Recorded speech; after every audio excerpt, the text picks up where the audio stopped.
Tyson Lee, a former walk-on, leads the Bulldogs into battle. This club tries desperately to win a road game. They've lost 6 straight away from Starkville, and a tough opener in this ballpark, no doubt about it. We will see Chris Ralph. Dixon indeed gets the start, Dave. You talked about that earlier, and the first pass of the night from Lee is incomplete. Mississippi State offensively. You take a look at that line. It's been thinned by injury. Jenkins, the lone senior. Chad Bumpus made his debut in a big way from the H-back spot.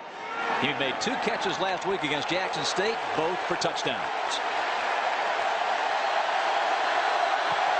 2nd and 10.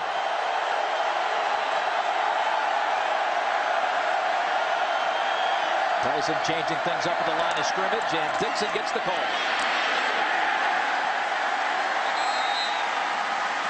Dixon brings it out to the 22-yard line, 3rd and long.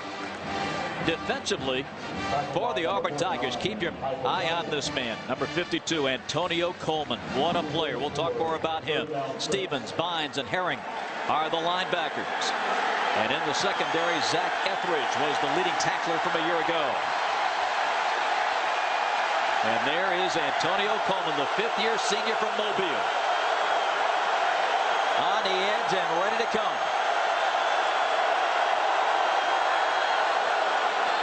Penalty flags.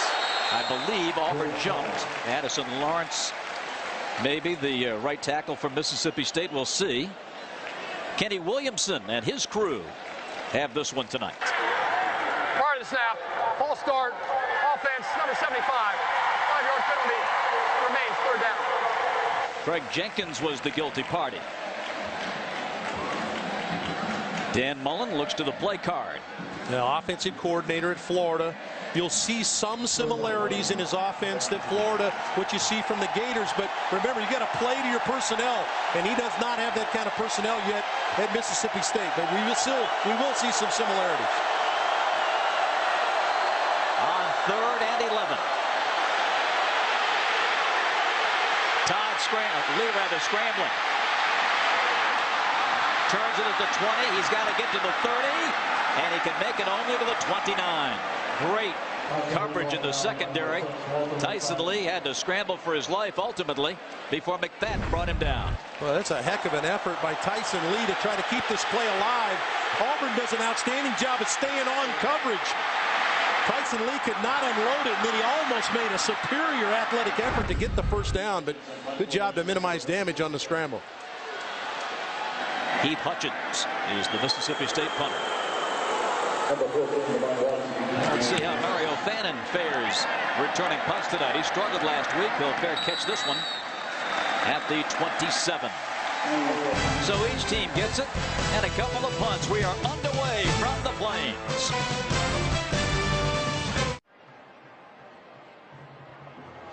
Southeastern Conference football is brought to you by Chick-fil-A. We didn't invent the chicken, just the chicken sandwich. We welcome you back to Auburn, Alabama. Great to have you with us on this SEC Saturday night. David Archer is here. Jen Hildreth is down on the sidelines. Bob Rathman with you. No score, first period, and 11:24. You got a feel for anything yet, big fella? No, we haven't seen enough yet. We do know that Gus Malzahn wants to go fast, and he's got some players that can make some big plays. We've seen the Fannin run already. On the toss to McCaleb. Haven't seen Ben Tate carried yet. But McCaleb with the carry over the 36. And Zach Smith gets credit for the tackle. Quick change of personnel now, and Auburn now shifts to a 3 wide receiver set, 2 backs.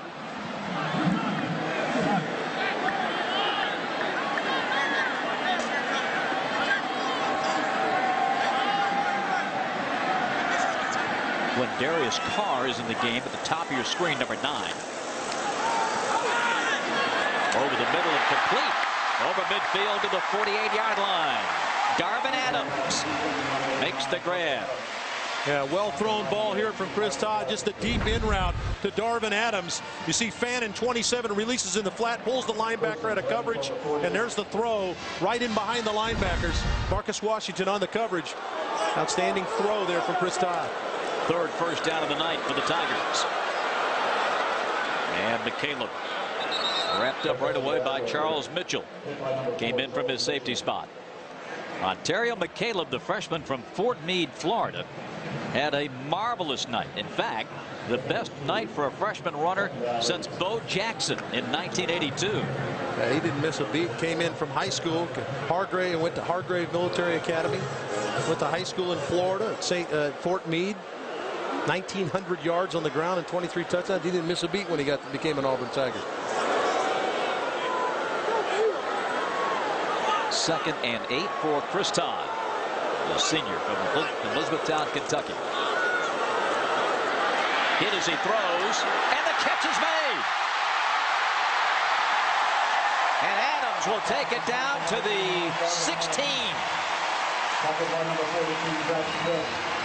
But Chris Todd did a great job hanging in there. Yeah, get pressure off the edge. He slides up in the pocket like he's supposed to, and an outstanding touch throw over the underneath coverage and into Adams' hands, and a nice run after the catch by Adams.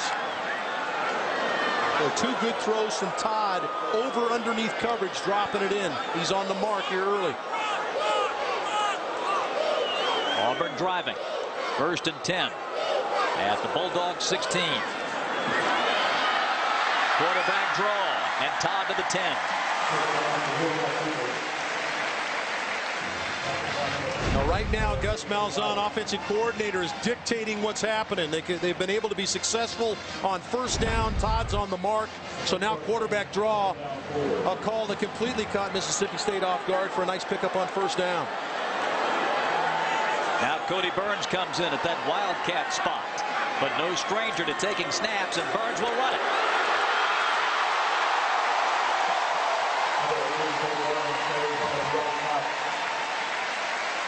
Gus Malzahn brings an impressive resume to Auburn. His last 3 years as a coordinator, 07 and 08 at Tulsa. But Dave, we all remember his days at Arkansas. Yeah, he was the guy that kind of should get credit probably for the wildcat formation, which we see here from Cody Burns. Burns is denied just shy of the goal line. It will be 2nd and goal. Well, we've seen it's become popular even in the National Football League as the wildcat offense. And it's a form of offenses that have been hybrid over the years, but it really came into the forefront with Darren McFadden in Arkansas. Burns looks for a hole and finds 6 points.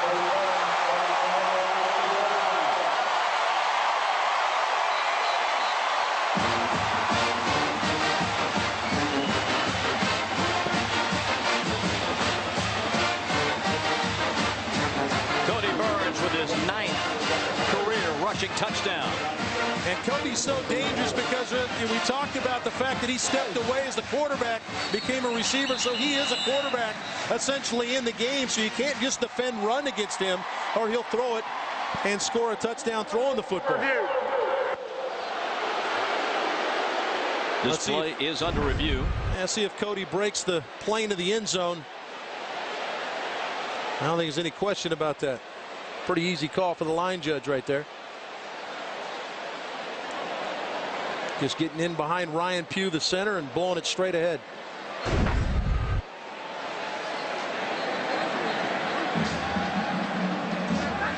So Dan Mullen not only thinking about things offensively, but now he's thinking about the pace of the game for his defense. Well, and part of what that is starting to be able to run the football, which Auburn has been able to do. Cody Burns was the featured guy as they got down in the red zone running the wildcat. After further review, the ruling on the field is confirmed. Touchdown.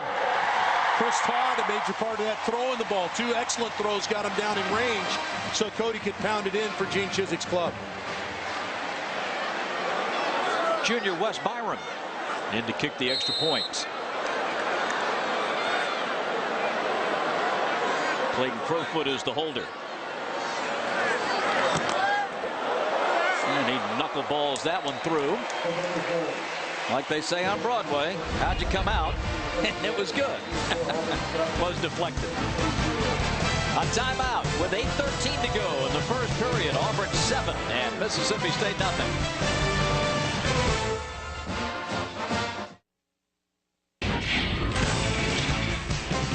I'm Fred Hickman here in our Atlanta studios. I'll be updating you with highlights from the SEC all afternoon and evening. Here's one for you from Neyland Stadium at Knoxville, Tennessee. UCLA comes in and then leaves with a victory. Smoky leading the balls onto the field, but in the second quarter, Kevin Prince hits Shane Moline for the 12-yard touchdown, and UCLA hangs on to win by a final count of 19-15. Let's get you back now to Bob and Dave at Shirt and Hair.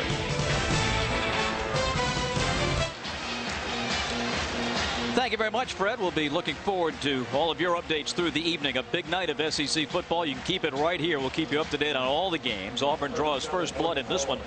8 plays, 73 yards, and Cody Burns takes it in for the touchdown.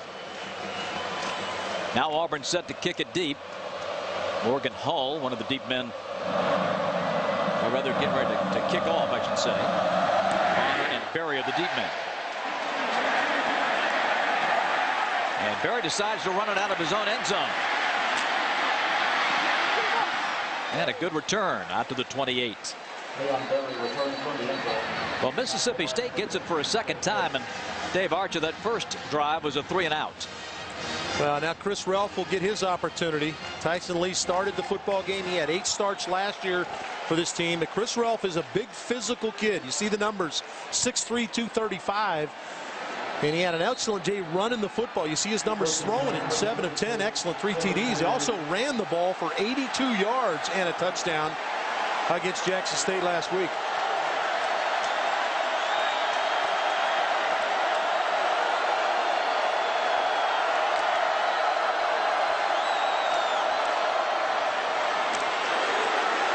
And a give out to the 31-yard line for Christian Dupree.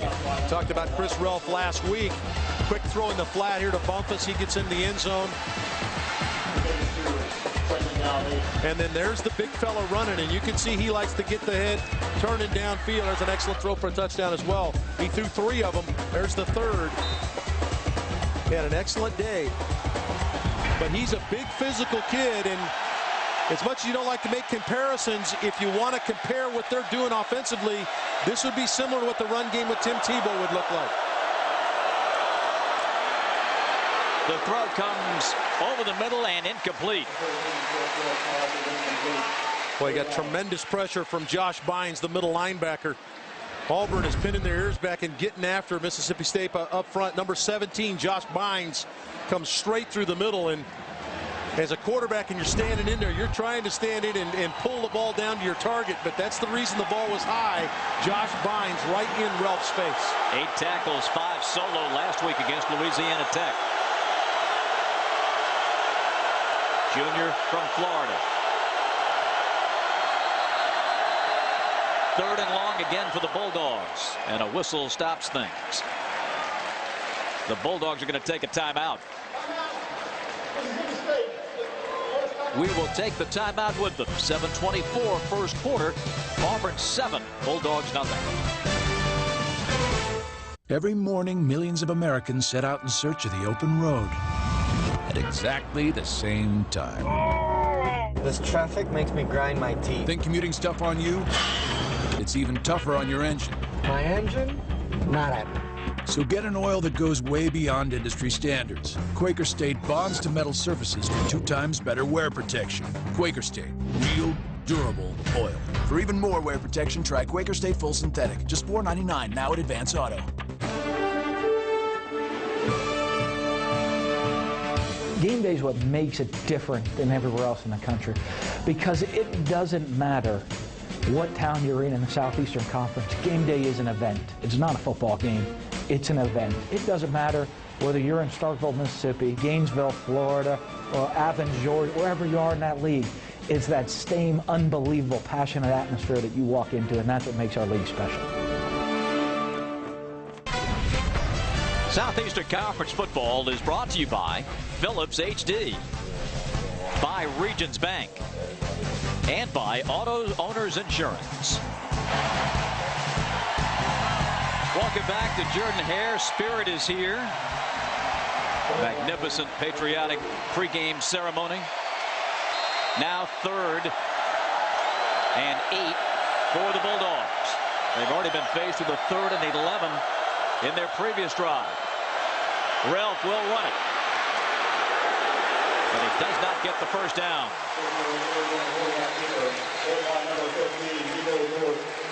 He's going to find that running through Jackson State's defense and lowering the head and lowering the boom on some players is going to be a little different than lowering the boom on an Auburn Tiger or anybody else in the SEC. That time Jake Ricks and Nico Thorpe dropped the hammer on Ralph 2 yards short of the first down.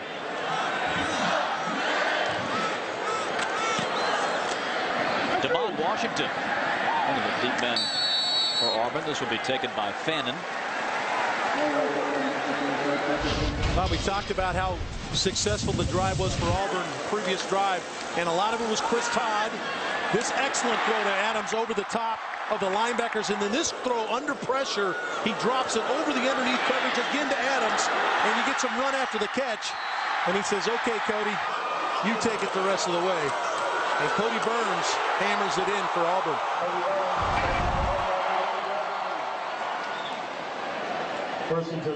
There you see that last drive for the Auburn Tigers. Todd has looked great throwing the football tonight. This one, a handoff to the 35-yard line, and Fannin. Boy, Mario Fannin, his versatility to be able to catch the football and run it really helps Gene Chizik and his and Gus Malzahn in their offense, because his ability, he could line up a tailback, he can line up in the backfield as he is right now, he can line up in the slot. And again, Fannin bounces off a couple of would-be tacklers, takes it over the 50 and into Mississippi State territory. Charles Mitchell, the tackle, but not before Mr. Fannin came up with an 18-yard gain. Well, when Fannin showed up on campus, he was the new big gun at running back, and he and Ben Tate shared carries. And then they found that they needed to get both Tate and Fannin on the field at the same time. And now they found a place to get Fannin. You see Fannin coming on late. They need to find a place to put both of them on the field. Now, we have not seen Ben Tate, but we have seen Ontario McCaleb, and he's another part of that mix. Todd going for the deep ball. And it's going to be knocked down by Mitchell. Had a chance to pick it off. Zachary, the intended receiver. That's a good play by Mitchell on the ball. Zachary is the outside receiver he's trying to get the football to, and really the theory as a quarterback is if he's even, he's leaving. As you see Zachary run by, that ball's got to be out deep and take him into the end zone with it. He underthrew him, or he might have had a touchdown. 2nd and 10.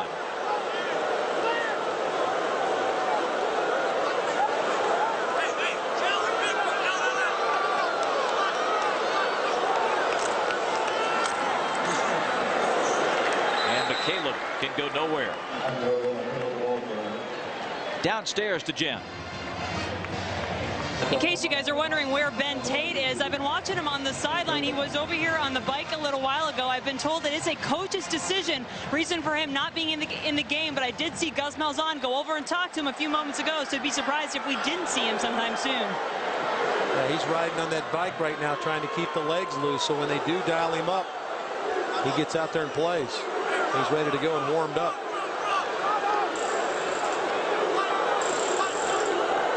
Third down and 8. Todd comes over the head of Mario Fannin.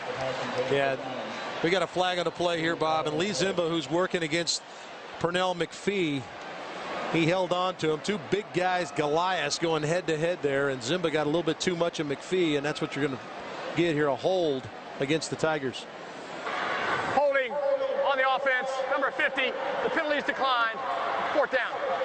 Now, they called it on Ryan Pugh, but it was definitely on Lee Zimba. 4th down, 8. Left side of your screen here, 73. Working against McPhee, 90. Now watch McPhee spin to the inside, and then there's the hold as he throws him to the ground. So I think Pugh will have a talk with Zimba and say, hey, don't drag me into your mess. Clinton Durst is the punter. And Leon Berry, the deep man for the Bulldogs. Pretty good pressure. And this one is going to be touched at the 1. Beautiful.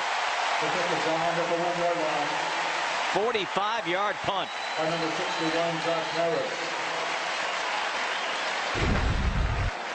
Well, this takes a lot of work and special teams. This is something they go over and over, trying to down the ball inside the 10-yard line. Excellent job. Just a great kick to start off with, and in tremendous coverage. Josh Harris down to tap it close there at the 1-yard line.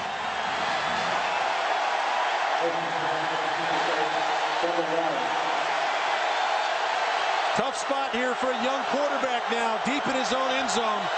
And an offense that has no success to date in this game. Dixon gets him a little breathing room out to the 8. Our thumb it in poll question tonight. Who is the greatest running back in SEC history? You see the 5 choices, and you got a lot of great ones to pick from.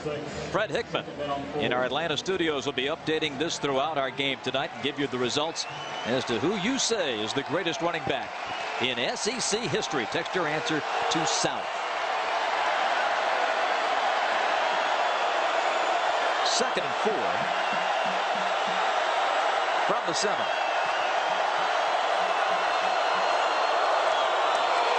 And Dixon met again.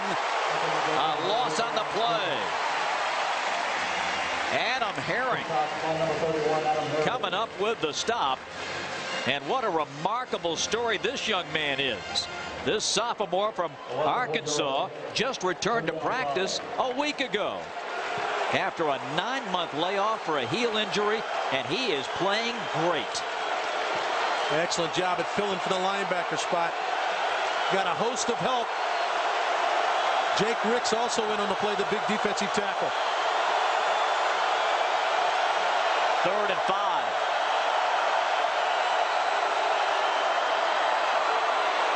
On the toss. Out of bounds at the 13. Dupree with the carry. Thorpe made the grab. Nico coming over last week, made his 2nd career start against Louisiana Tech. Nice job there by Ralph to run the option out on the edge, get the ball to Decree going downhill, and the Decree runs through the tackle of Thorpe on the sideline to get the 1st down. 2 big bangers at running back, Decree and Dixon. The first down of the game for the Bulldogs. Dupree.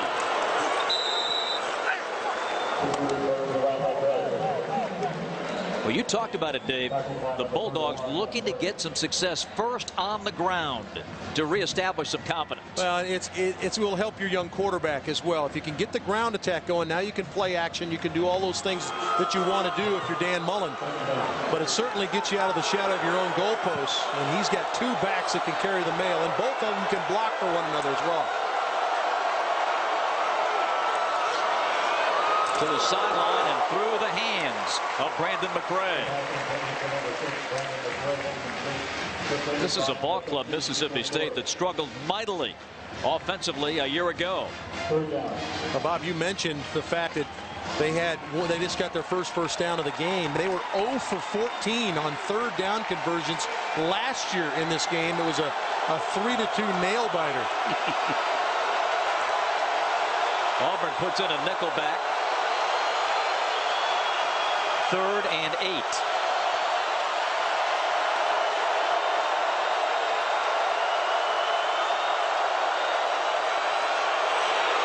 Intercepted.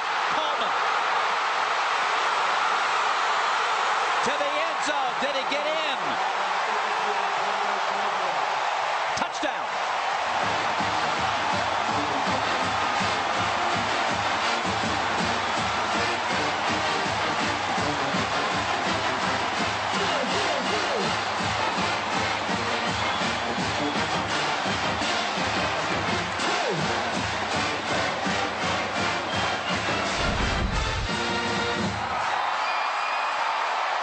There's the end of the play. Does Coleman get in? Certainly will be looked at.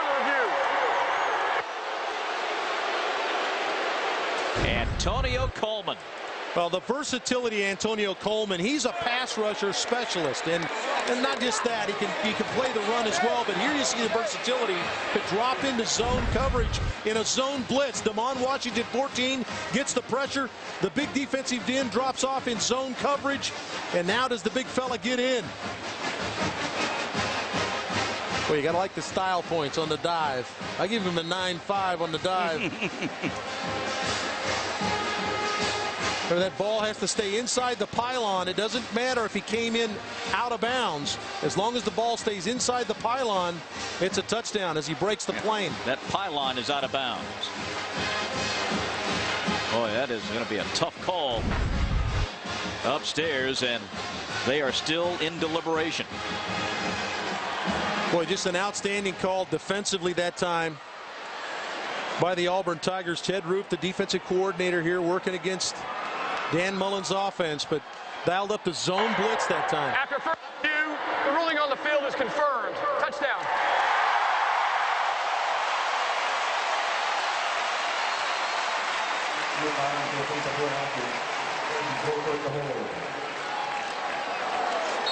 "20-yard pickoff for Coleman.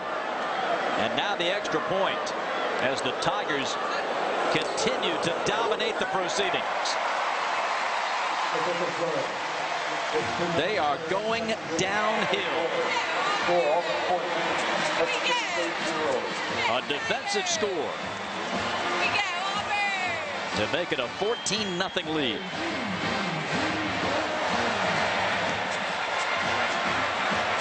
All right, Bob, I want to show you what happens on this play. We've got a great shot of it. You're going to see the zone blitz in action, and you're going to see right over here is Antonio Coleman. And here's the blitz going to come from the safety right here. Coleman's going to drop into coverage. There comes the blitz from the safety. Coleman drops in to take the zone coverage away. They sense blitz. He's trying to get the ball out quickly. Coleman drops right in the throwing lane to steal it and take it in the end zone.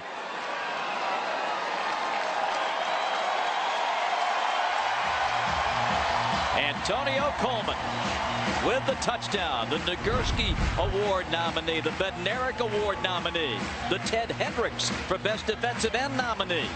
And he's got his first career touchdown.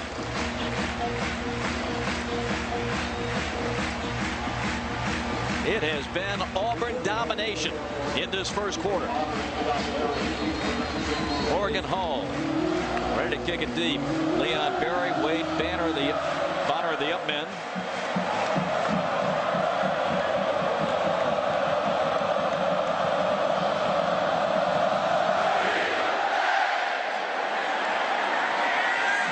Berry again takes it out of his own end zone. Big hit and dropped at the 16. Eric Smith on special teams. Auburn is fired up, and with good reason. They are on top of their game. Now, Eric Smith is a backup running back playing on special teams. Tremendous athlete. And, boy, he comes up and rips the returner, Berry.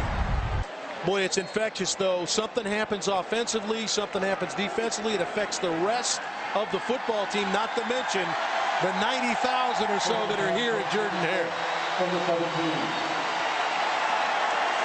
So now the Bulldogs with Tyson Lee back at quarterback.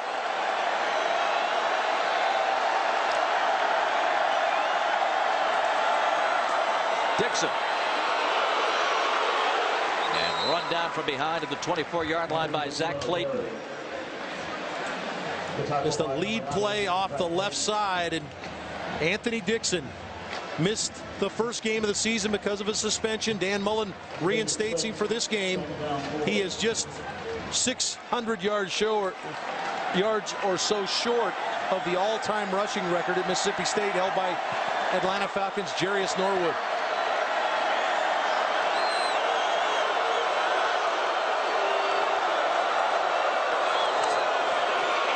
Dixon, great job, gets to the outside, and Dixon to midfield. A 23-yard rip-off, and a first down for Mississippi State. Boy, excellent job off the left side, getting in behind Sherrod and Salisbury on that left side, and then Dixon, when he gets ahead of steam down the field. Look at McCray working against against Damon Washington. Zach Etheridge comes over to make the tackle. But you saw at the end of that, Dixon trying to deliver a blow. To the 48 of Auburn. And Dixon, much like he did in the game here 2 years ago when Mississippi State won the game, he becomes a one-man battering ram. Had over 1,000 yards that year, his sophomore season 2 years ago in a big Mississippi State win. He gets a breather, and Robert Elliott comes in.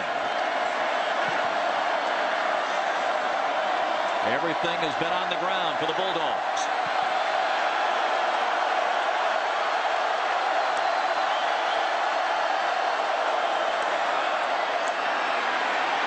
Lee is looking. Has to run it. Maybe a yard gain and a penalty flag. Coleman and Goggins combined to bring him down.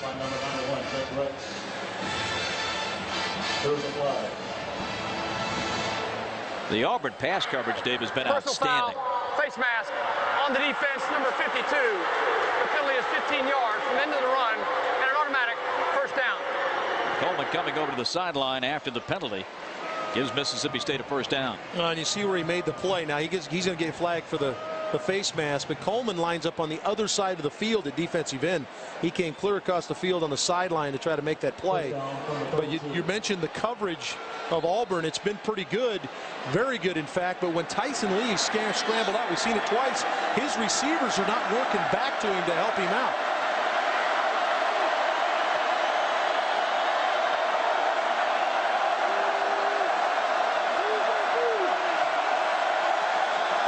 Play clock at 5.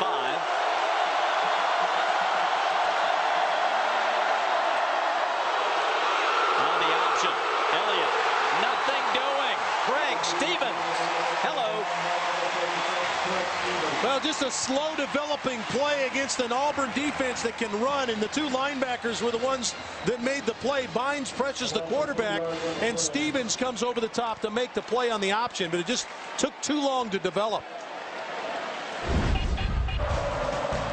That's the end of the first quarter here at Auburn. And it is all Tigers offensively and defensively. 14-0 Auburn after one. We're going to the second on SEC College Football Saturday. SEC College Football Saturday presented by Phillips HD. 14-0 Auburn, and the second Tiger touchdown came courtesy of the defense. Antonio Coleman jumps up, grabs it out of midair, and heads to the corner of the end zone. He made it in to make it 14-0. And for more on the Coleman story, we go to Jim. Well, one guy who's really helped Antonio Coleman this year is Tracy Rocker, who joined the team as the defensive line coach, former All-American here at Auburn. And one thing that he told me, he said when he first met Antonio was, he said, all right, I'm going to challenge you. What's your purpose? Antonio said, do my job. He said, that's not enough. I need you to lead, or I'm going to make your day uncomfortable. Mississippi State gives the ball to Dixon. And the Auburn defense is there to stop it for no gain. There's Tracy Rocker. You talk about the all-time greats, not only of Auburn history, not only of SEC history, we're talking about one of the all-time greats in the history of the college game. No question about it. Was voted into the College Football Hall of Fame in 2004. He was the first guy in SEC history to win both the Outland and Lombardi trophies. A pretty good mentor, I would say.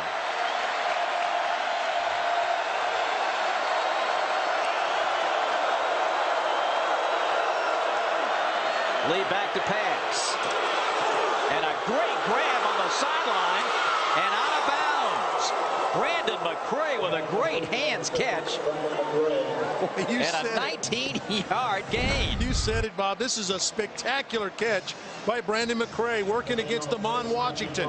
He climbs the ladder and just snatches the ball out of the air, and then to have the presence of mind of where he is on the field to snap it up the field and get the first down. What a spectacular play by McCray. And that is the first completion of the night for the men of Dan Mullen.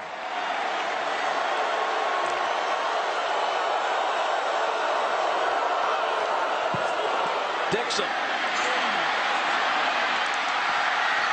dives to the 4. Well, you talk about a guy that's got some feet. Craig Stevens has got him lined up to try to make the play out in space. If Ted Roof were to design this defense, this is exactly what he would have wanted. He had everybody accounted for in the option. And there's Stevens. You got to make that tackle. What a play by a 235-pound running back to make the linebacker miss and stick it inside the 5. First and goal for Mississippi State. Dixon bangs it down to the 2. First 3 drives of the night, Mississippi State had only 1 first down. They picked up 4 in this drive. How about Dan Mullen breaking out the wishbone lead play on first down inside the 5? Mullen known for all that innovation, everything they can do with the football, and they're going to come out in the wishbone with 2 tight ends. And here it comes again. And Dixon. Does he break the plane? Yes. Touchdown.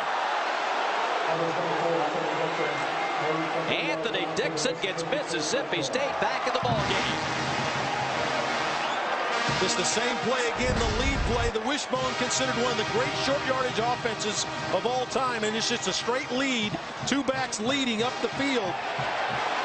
And it didn't look like he got in. I think they're going to have to line up on 3rd down and try to get it in. The big fella drug down right there. Just short of the touchdown. Gang tackling by Auburn. The knee is down before the nose of that ball crossed the plane.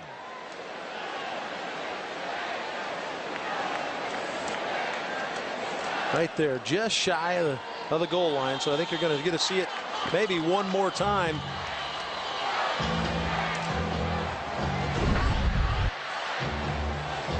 Tyson Lee, you've seen the alternating quarterback situation where Ralph has been in. Tyson Lee started the game for Dan Mullen. There's Gene Chizik standing alongside him. Ted Roof in the white shirt right there, his defensive coordinator. Former head coach at Duke. Boy, he is an excellent football coach. Chizik's got him a heck of a staff here at Auburn. The replay official would like one more look. And you see the lead. You got 2 backs leading, getting in behind the offensive line, but a good job of Auburn to get off blocks and get around the legs of Dixon, and it certainly looks like he's just shy of the goal line.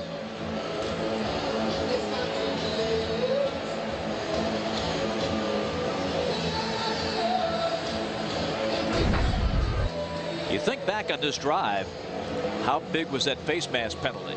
Well, it was a big play.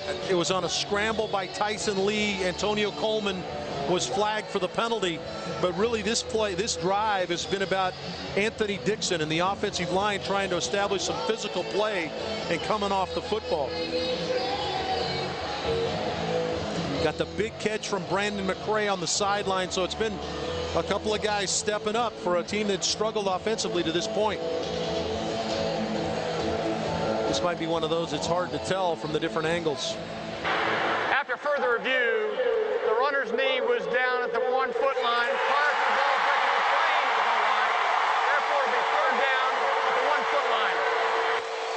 So take those points off the board. And an opportunity for this Auburn defense to rise up. Well, I venture to say they're going to get a chance to stop Anthony Dixon again. I would be willing to bet that they'll come back to a similar formation set. The beauty of it is that he has Dupree on the other side, and Dupree can carry the ball just as well. 3rd down.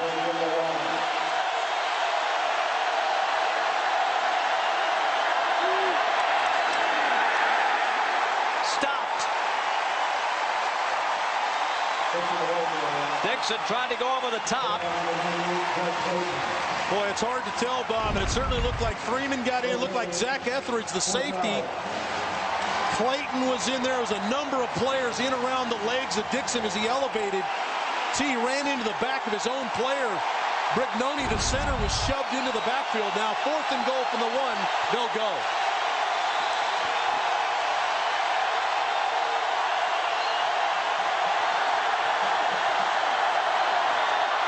Touchdown. Anthony Dixon. They made the stop on 3rd down, but could not deny Anthony Dixon. 4 straight times from the wishbone. Anthony Dixon carries the ball off the left side behind big Derek Sherrod and Quentin Salisbury. And with the 2 backs leading, is able to pound it in. Sean Broccoli adds the extra point. Anthony Dixon pounds it home. 14-7 Auburn. Tonight's game is in high definition, presented by Philips HD. A second-team All-SEC preseason pick. Mississippi State faithful saying how great is it to have Dixon back in the lineup. No question about it. He's the school leader, record holder in carries, touchdowns. He just added another one to the mix there, closing in on the all-time rushing record at Mississippi State. And Dan Mullen, for all his innovations and everything that he can do, getting people to football, resorts to the wishbone inside the 5, and Dixon pays off on the 4th carry for the touchdown. Sean Broccoli as the kick team deploys. McCaleb from the 5.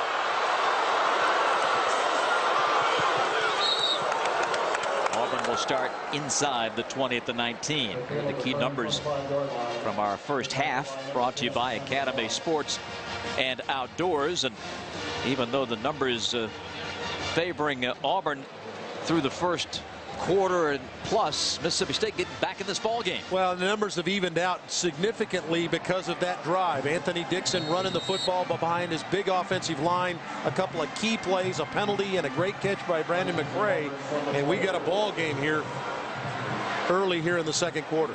And for the first time tonight for the Auburn Tigers, Ben Tate makes his way into the lineup.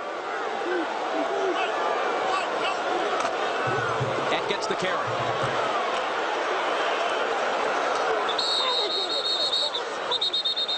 KJ Wright brought him down.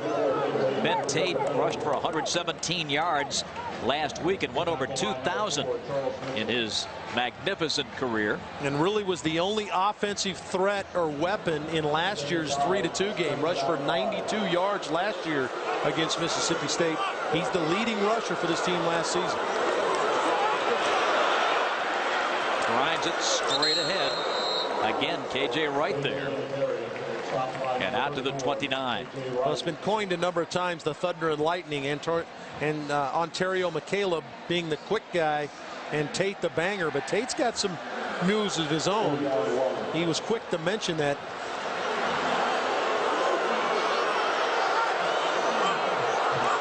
Cody Burns in and wants to run it after the snap, and a penalty flag stops the play.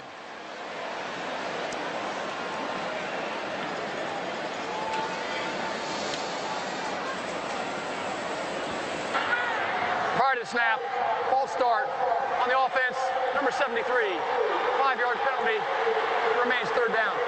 Our thumb it in poll question tonight. In your opinion, who's the greatest running back in SEC history? Text your answer to South. Fred Hickman will update you at halftime in our Atlanta studios.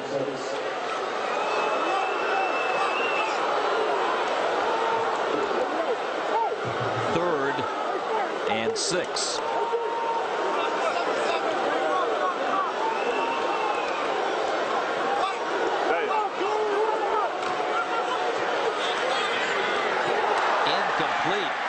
That went off the shoulder pad of Darvin Adams.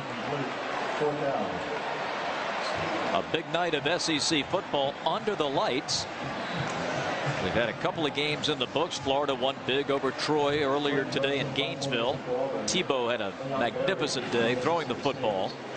And Tennessee falls at home to UCLA 19-15. And here's what's going on elsewhere. The Gamecocks in Georgia in a high-scoring first quarter in Athens. And how about this one right here? Wow. That's just about 150 miles from here in Tuscaloosa. This punt is going to hit at the 50 and just drop right there. The nose of the ball will hit midfield. And that is going to give Mississippi State tremendous field position. Well, it's the classic ebb and flow of a football game. Everything was going Auburn's way. They get the ball in the end zone on the interception. Their kickoff unit comes down, makes a big play inside the 15-yard line. But Mississippi State responds. They move the football on the ground. They move it, get down, get in the end zone, get a touchdown, and then they get a 3-and-out on defense, and now set up with the short field after the bad kick. Just a 26-yard punt, and Dixon looking in mid-season form in his first action of the new year.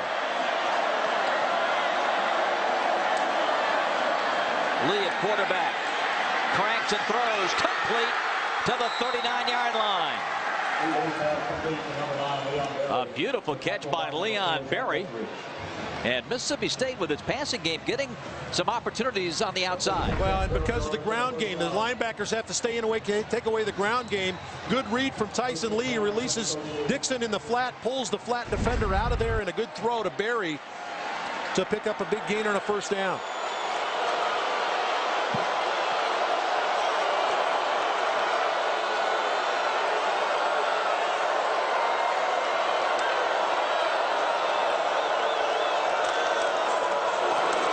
Gets this one. Nothing over the right side. Jake Ricks. Josh Bynes also coming up with yet another tackle. Bob, there's nothing flashy about these two backs in Dupree and Dixon.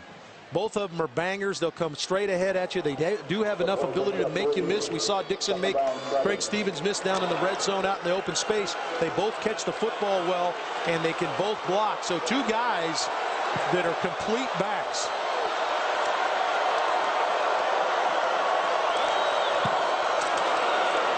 Ralph.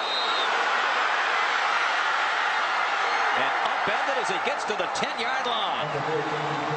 A 27-yard pickup, first and goal, Bulldogs. Boy, an excellent job of reading it by Ralph.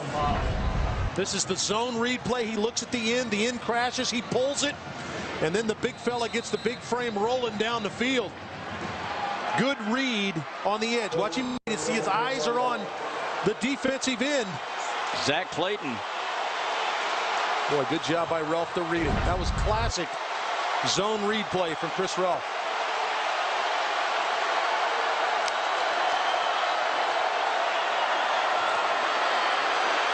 To the outside and knocked out of bounds. Penalty flag.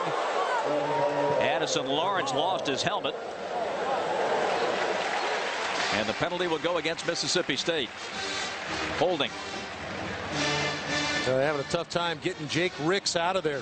Addison Lawrence, Zach Clayton. Holding on the offense, number 62, 10-yard penalty, previous spot, be first down.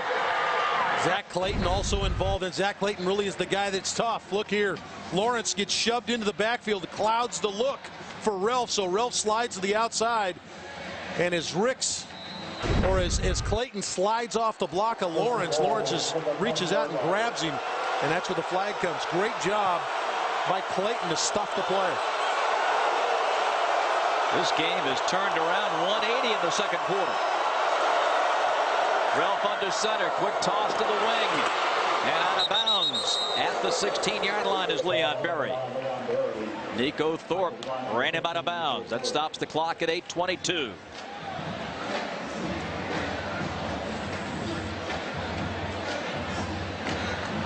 Alternating quarterbacks now with the play. Ralph will leave. Tyson Lee checks in with the call from Dan Mullen. Second and goal. Three receivers to the bottom of your screen as Tyson Lee comes under center. Floats it to the 12. But Auburn is there. Marcus Green made the grab. Craig Stevens the hit. That time Dan Mullen decides to move his quarterback, knowing that Auburn is going to pin their ears back and maybe come after him on second and long. So they sprint the quarterback and get the throw in the flat. Good job by Auburn to take away the throw down the field. Made him throw it underneath. Stevens makes the play from the linebacker spot. What do you think the play call is here? Well, you've got Tyson Lee in the game, and he's the more accomplished passer. Remember, Anthony Dixon, an outstanding receiver, checks way out wide up top.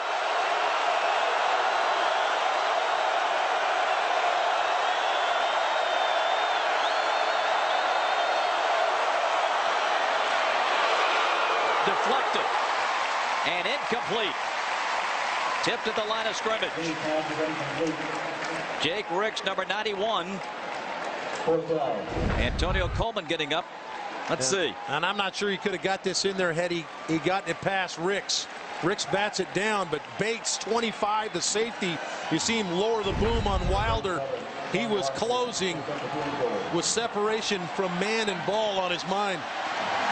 A 29-yard attempt for Sean Broccoli.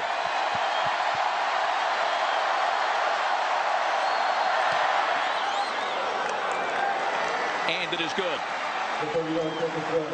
So Mississippi State getting blown out of the water in the first quarter. A different story in period 2. Dan Mullen likes it. 14-10.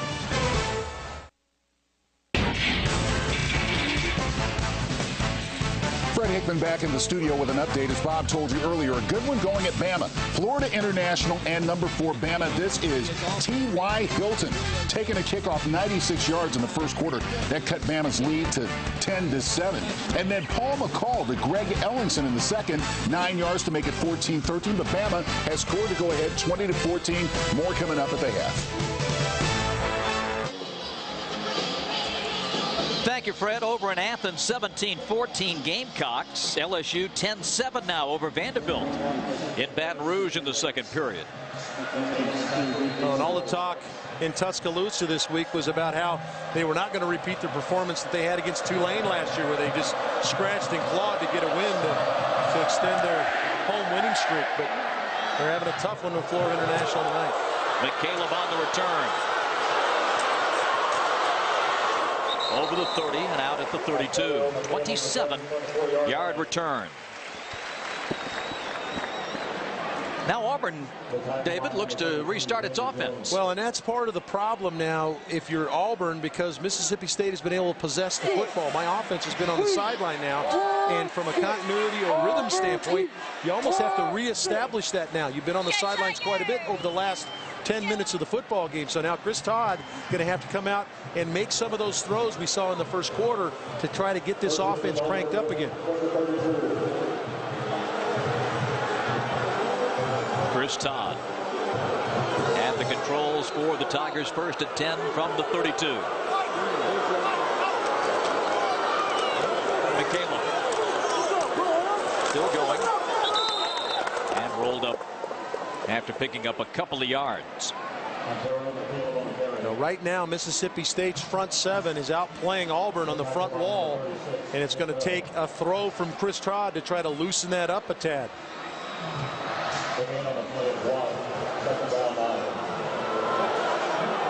Officially a 1-yard pickup, 2nd and 9.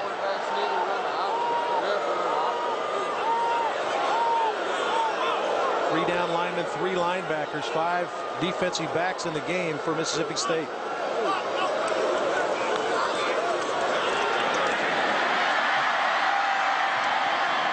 Darrell Zachary.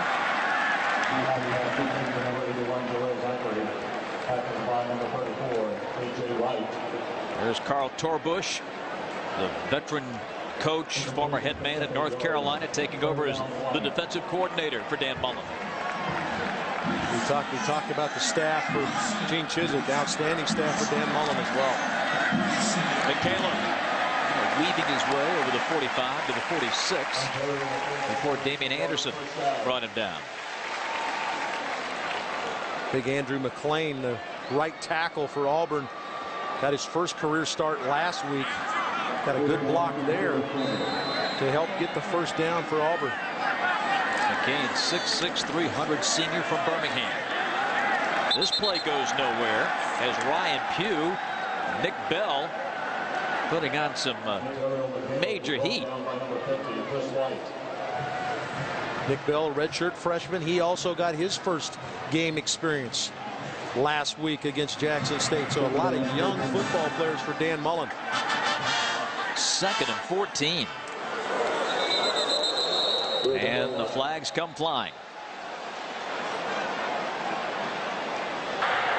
Prior to the snap, false start on the offense, number 75, 5-yard penalty. It remains 2nd down.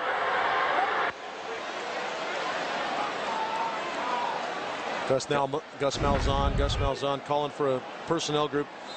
You know, if you're an offensive group and you move and you go and your center doesn't go anywhere or snap the football, probably the wrong snap count. Gus Malzahn not real happy about that, but he is trying to get a different personnel group in the game. He said this is the one thing that slows him down a little bit. Look at Ryan Pugh. Ryan's been playing for Auburn since he stepped on campus. A junior now, but he's played a lot of football here. Todd going deep down the middle. Incomplete. Zachary drew a lot of attention from Washington and Smith. Well, Washington is in a great position to make the play against Zachary. Tremendous job of keeping his leverage. You're going to see the corner to the right of your screen now. He's going to keep outside and deep leverage. He's got deep third responsibility. See him come over the top to make the play. Good job by Zach Smith, the free safety, to be in the position too. Whenever you're trying to throw a post route, if the safety stays in the middle of the field in the corner, you can't get by the corner. Probably not a good idea to throw it down there. Usually goes back the other way. Good play by Washington. And there was a holding call that backs the football to the 37. 3rd and 19.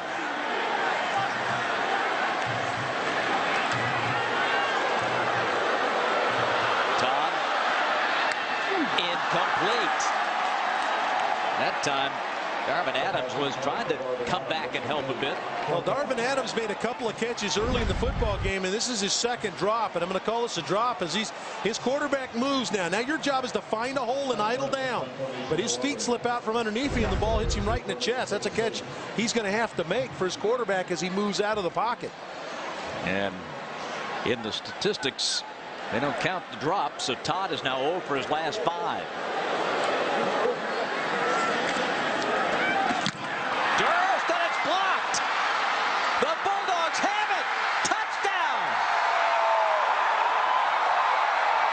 Mississippi State takes the lead.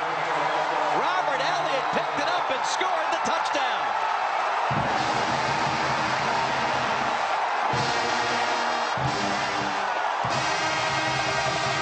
And the punter, Clinton Durst, got smoked on the play. Just a matter of time when Dan Mullen's team was going to make a play on special teams. Dan Mullen, who watched Urban Meyer coach the special teams at Florida. That's something he's really enjoyed doing now that the offense is being taken care of by Les Koenig. Being able to do what he wants to do on special teams, and you just knew it was a matter of time. They blocked a number of punts at Florida, and you knew that Dan Mullen was going to dial something up there. Broccoli got it in there, and that makes it 17-14. Here comes the heat. And Elliott grabs that loose ball and puts the Bulldogs in front.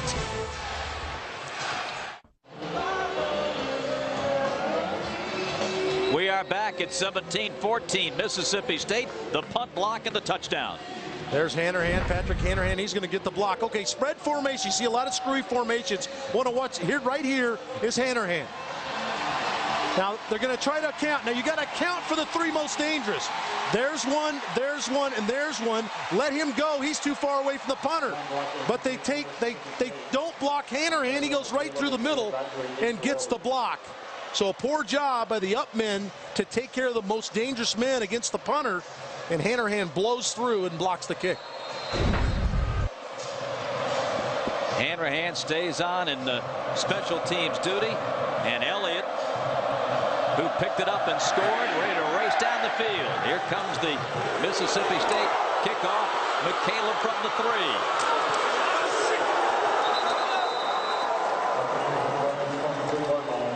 3. And we talked about the punter, Clinton Durst, who just got walloped by Hanrahan on the block. And he's trying to shake it off down there on the Auburn sideline. Well, if there was ever a situation where you don't want anybody to be injured, and Durst took quite a shot there on the block from Hanrahan, but if there's ever a team that had a backup punter that can step in, Ryan Shoemaker, an all-SEC performer, stands waiting in the wings to take over the punting duty. So Auburn is in pretty good shape there.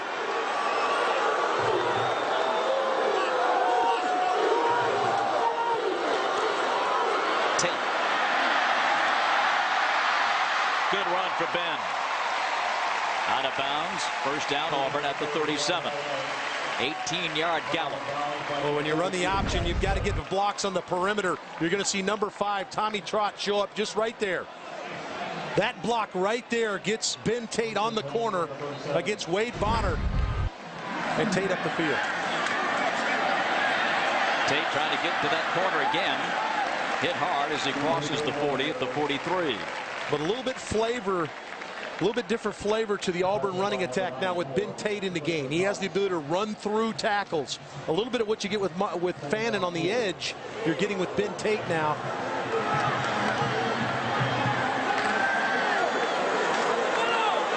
Ben takes it straight ahead. And an Auburn first down at the 48-yard line. And we're seeing in this series, Dave, the tempo much more to Auburn's liking. Yeah, much more what Gus Malzahn wants. They're having to change personnel because they don't quite have the right personnel for Gus Malzahn to keep them all on the field. He wants to get the right packages on, but once they get up there, they want to go quickly.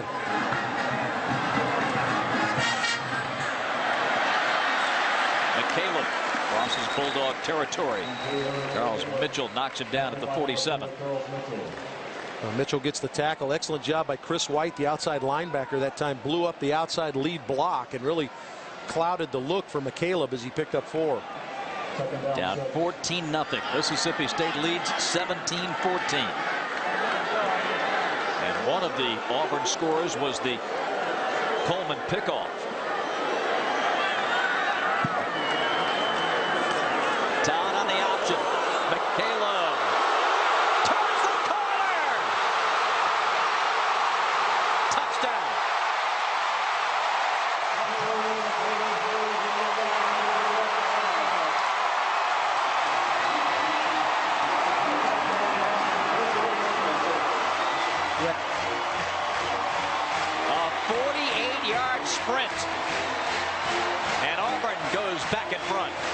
Well, we saw Ben Tate pound it through the middle, physical, get a first down, and then the home run threat. Ontario McCaleb to the outside with the big speed.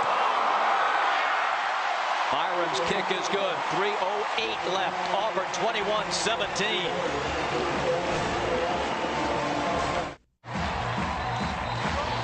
21-17. And Dave Archer, you talked about speed on the corner from this young man. And you got a block on the edge to get McCaleb free, and that's exactly what Auburn did.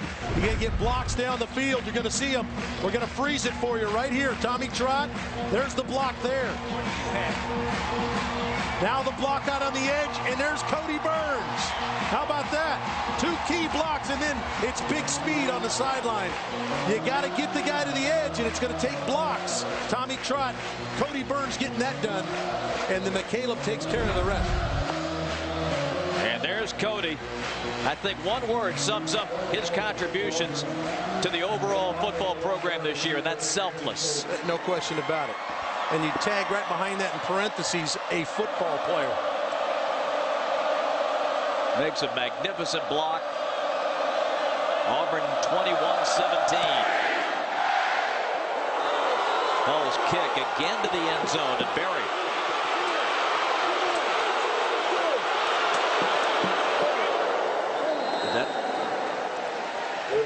Well, maybe that thing popped out on him, but Thorpe will make the tackle. And Mississippi State on a 29-yard return. Penalty marker on the field.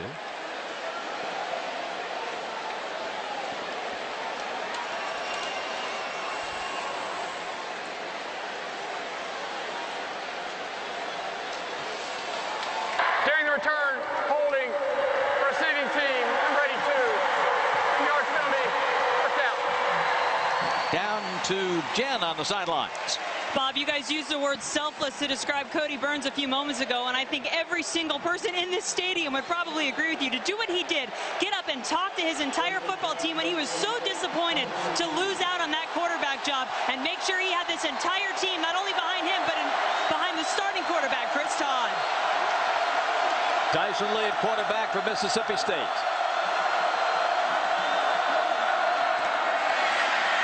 Carrying the outside over the 25 and to the 27-yard line. Bob, let's get back to what Jen was talking about there. You mentioned the word selfless. Cody Burns, you cannot put a measure of what that means to the football team for him to stand up after being told that he's not the starting quarterback, for him to say, I just want to help. I'm going to ride with you guys. I'm going to do whatever I got to do to help this team win football games. And coming from a guy that had been the quarterback on this team, his leadership was already established. He now becomes a guy that they will walk through fire with. Dixon. Well, on that note, here's what Gene Chizik had to say about Cody Burns. There's almost one of those moments that kind of make you want to cry. I mean, really, you know, you're sitting there as a grown man going, golly, I'm getting ready to tear up, because it really was kind of an example of a really young guy showing maturity way beyond his years. And it speaks volumes. Well, he's a guy that burst on the scene in this game 2 years ago. He was first on the scene as the quarterback, and now he's helping any way he can, and the key block there for McCaleb's touchdown. Dixon changes direction, but can't find any running room. Craig Stevens. Boy, these linebackers for Auburn, outstanding. Stevens has already picked up 5 tackles in the first half. Ted Roof has got to be thrilled with the way Stevens and Bynes and Herring have played in this game. 21-17 Auburn with a $1:47 to go before halftime. When I came to Auburn, I learned that the Auburn Creed has inspired members of the Auburn family for generations. It begins with, I believe that this is a practical world, that I can count only on what I earn. Therefore, I believe in work, hard work. I believe in education, which gives me the knowledge to work wisely. I believe in a sound mind, in a sound body, and a spirit that is not afraid. And because Auburn men and women believe in these things, I believe in Auburn and love it. Really? A minute 47 away from halftime, and our Toyota halftime report. Fred Hickman will catch us up on a big night and several surprises in the SEC today and this evening. Highlights, scores, all coming up, and he'll update our text poll as to the greatest running back in SEC history. 3rd and 9 for Mississippi State, and they continue to pound it on the ground with Dixon. Coleman the tackle. Just come with zone read. Dixon gets the carry because the end stays upfield on Tyson Lee, and Auburn now burn a timeout to try to conserve some time for themselves at 1:35 here in the second quarter.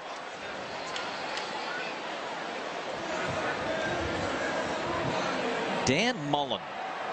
Yeah, you talk about interesting career paths. Dan Mullen took an interesting career path to get his head job. This is a guy that grew up in New Hampshire, went to Ursinus College in Pennsylvania, and found his way through a couple of GA stops along the way. Here's an interesting note on Dan Mullen. As a career assistant with the big schools, his record 105-31. So he has put together a history and a knowledge to prepare himself for this moment. Yeah, an undefeated season at Utah while the quarterback coach there. 2 national titles at Florida. They'll kick it. And a fair catch at the 22 by Desmond Washington. Washington makes the fair catch at the 22. So Auburn has a minute 29 with which to work. The punt covers 40. More than enough time to move the football. Obviously the clock stopping on first down, so in the college game you can move the football without having the timeouts in your pocket. Auburn with just 1, but they do get the timeouts when the chains move. So Chris Todd has more than enough time to get themselves in field goal range.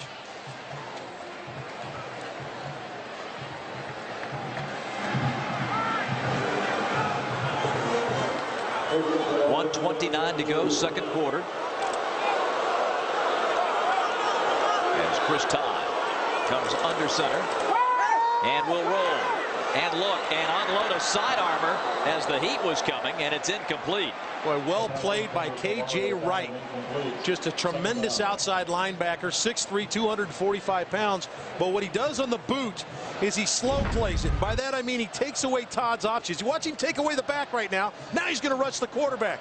And before Todd could reload it and get it to Fannin, K.J. Wright was in his face. Boy, that's well played on the edge. 1:24 left in this second quarter.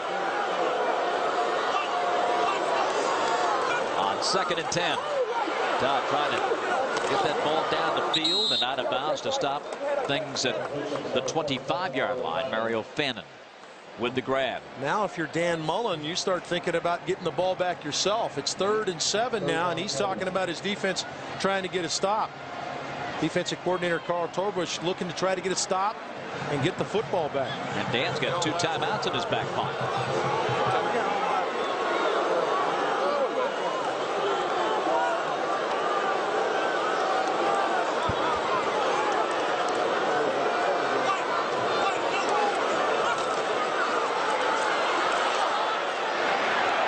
Complete. And that grab made by Darvin Adams on the far side. Takes the football near midfield. It will be 1st down and 10 for Auburn at the 46. This is a spectacular throw. Really didn't transfer the weight. So his weight, you hear it a lot of times, throw it off your back foot. That was the epitome of it right there, falling backwards. Outstanding throw to Darvin Adams.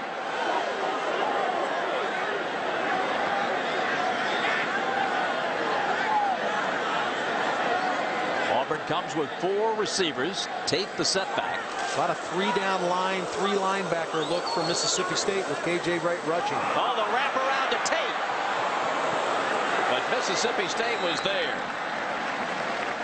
Wright and White with the tackle. Well, you're seeing a lot of 3-man line, and K.J. Wright is the guy coming from the linebacker spot to rush the passer. He was able to fold across the formation there and make the play along with Chris White. Todd, pump fake, throws, complete at the 30. Down to the 20-yard line. Darvin Adams. 38 seconds left in the half. Boy, outstanding read from Chris Todd. He sees the corner bite up short. He throws in behind against the cover 2 look. A half safety on that side of the field and a rolled up corner. Excellent throw. 24-yard pickup. Still getting the chains set. Clock starts with 34-33. Todd again going to the end zone, and that is too long for Adams.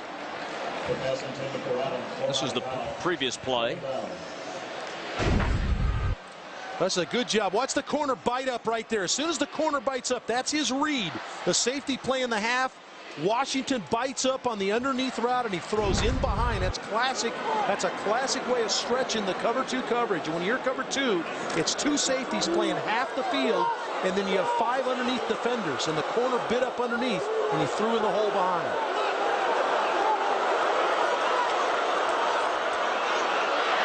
Todd again, caught, but not in the end zone at the 1-yard line. And Auburn has 21 seconds left. Darvin Adams, who made his first career touchdown grab last week against Louisiana Tech, takes it down to the 1. He's shaken up. Big hit from Zach Smith coming over the top, but again, finding that hole between corner and safety by Darvin Adams. Auburn takes the timeout with 21 seconds left, and the way he landed on that shoulder, Adams comes off the field and in need of some medical attention. Well, he has been the go-to guy tonight. We talked about how he made a couple early catches, then he dropped a couple. But in this drive, he has been the man. 3 big catches in this drive. You just hope that Darvin Adams is okay. And he's up to 5 grabs for the night, Dave, and 116 yards. Harrison High School, Kennesaw, Georgia, a sophomore.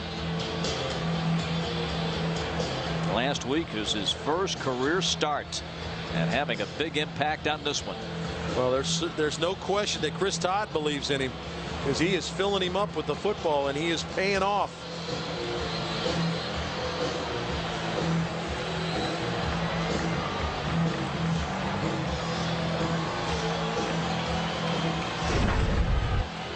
This is the scene a moment ago. Todd and Burns.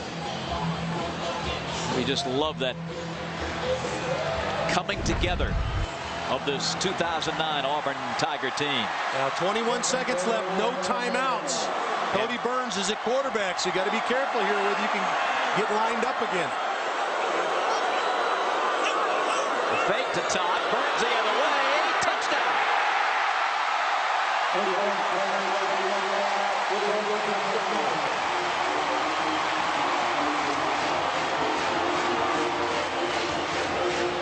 What a magnificent weapon for Gene Chizik and Auburn.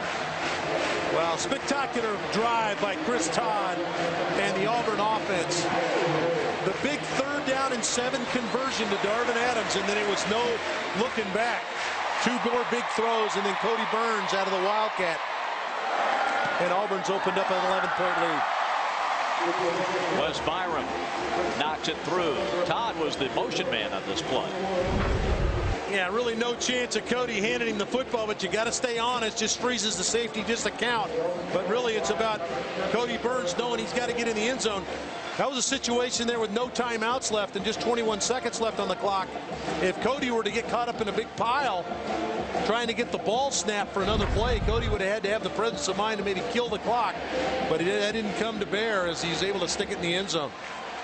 So after the block punt for the touchdown, Auburn comes roaring back with 2 touchdowns.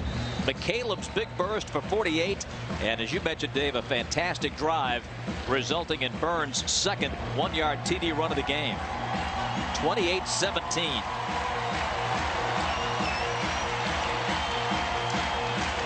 On to the lights in this incredible setting. Jordan-Hare Stadium. SEC football is spectacular anytime, but I'm telling you, Dave, at night, it is something special. There are no venues anywhere in the country that are like SEC stadiums.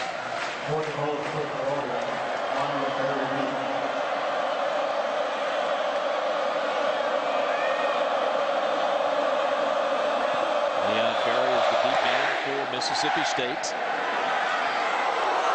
From the goal line.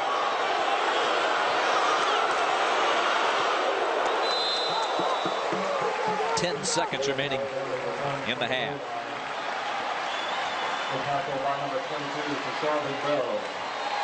Well, this will be a situation where Dan will send his quarterback out and they'll probably kneel down on the ball. But early in this football game, I'm sure Mississippi State started looking around like, are we in the right place? And they played themselves back into the game. So we're set for a great second half. 28-17 Auburn lead.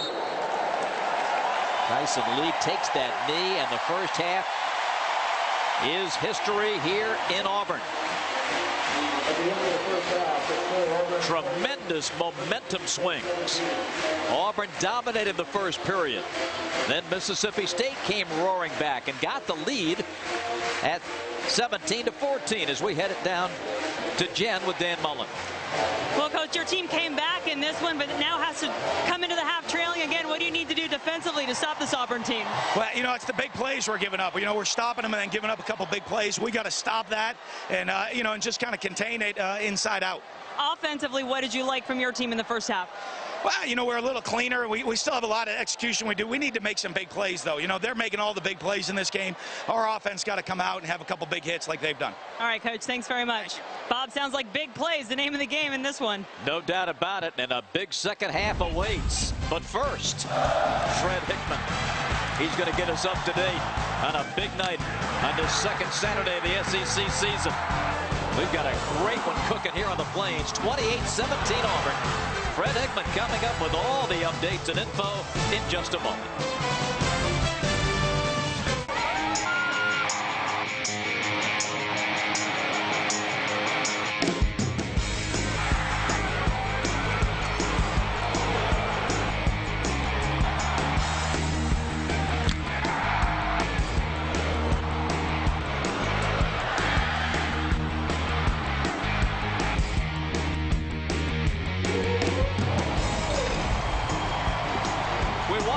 back to Jordan-Hare Stadium here in Auburn, Alabama. Our halftime scores: the Tigers come out of the locker room 28-17 in favor of Auburn.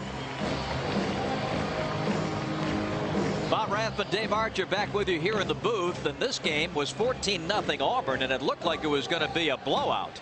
But then, David, it turned into a shootout. Yeah, just 63 yards of offense for Mississippi State in the first quarter, and Auburn was up 14-0. But Mississippi State cranked things up, and it's really been a fun game to watch because there's been changes throughout the first half. All Auburn, though, in that first quarter as they went off to that 2-touchdown lead early. As we check our Phillips HD game summary, Coleman had the pick for the touchdown, and it looked like Auburn was well on its way. But then Mississippi State turned it around in that second quarter, rallied to take the lead at 17-14. The block punt by Hanrahan turned into an Elliott 10-yard run, and then it was Auburn with 2 late touchdown drives to recapture the lead. Our first half highlights. Now, the ebb and the flow of this game has been unbelievable. Coleman intercepts his pass, and it's 14-0 now, Auburn, and you start to think, okay, the route is on, but Mississippi State would have none of it. Anthony Dixon got cranked up, and on 4 runs inside the 5, scores the touchdown. They come right back, get a 3 and out. Mississippi State blocks the punch, gets the touchdown, and all of a sudden Dan Mullen's crew is on top. But it didn't take long for Auburn to get right back in the flow of things. Ontario McCaleb, the talented freshman, goes on the long run for the touchdown, a 48-yard touchdown run, and then Cody Burns has become their red zone guy out of the Wildcats, stuffs it in right at the end of the half. Just a tremendous ebb and flow of the game, and can't wait to get the second half started. And the head man of the Auburn Tigers, Gene Chizik, is standing by with Jen. Good start, good finish to the half. What were your thoughts overall? Well, I thought we played really good at times. Right now we were sloppy with some things on special teams, sloppy a little bit on third downs on defense. You know, really kind of had them where we wanted them and let them slip out of that a little bit, but we finished up strong right now and carried a little momentum into the second half. When things are going well for you, what's been working? Well, I think we've just been focusing and doing what we're asking them to do. I mean, there's no secret to it right now. You play hard, you do what the coaches ask you to do right now, and you have favorable results. All right, Coach, thanks so much. 2 quarters to go. Bob? It's going to be Mississippi State football to start this third quarter.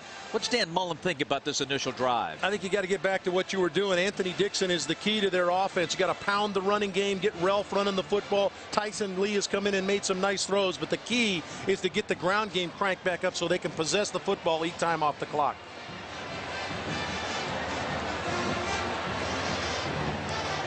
And I think, David, we will have to put this under the category of what a difference a year makes. These two clubs met last year in Starkville, Mississippi. September 13th was the date, and it was a defensive struggle, to say the least.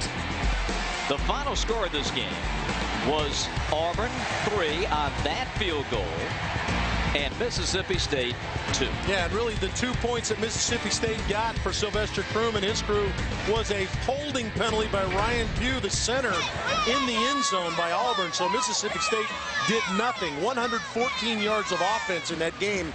They already are at 171 here in the first half. So this capacity crowd watching what has turned into a wild affair, and just another incredible night of SEC football. We'll keep you updated with the other games. We've got 4 amazing contests going at this hour. Glad to have you with us.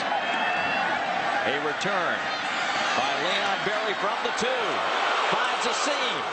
Breaks a tackle and lunges over the 25 to the 26. Well, keep your eye on that kid right there. Leon Berry he's a JC transfer from East Mississippi Community College, and he averaged almost 30 yards a return last year at East Mississippi. And he's a kid, he's taken 2 back for touchdowns there. He will return 1 for a touchdown for the Bulldogs sometime this year. Tyson Lee will be the quarterback for Mississippi State as we begin the third quarter.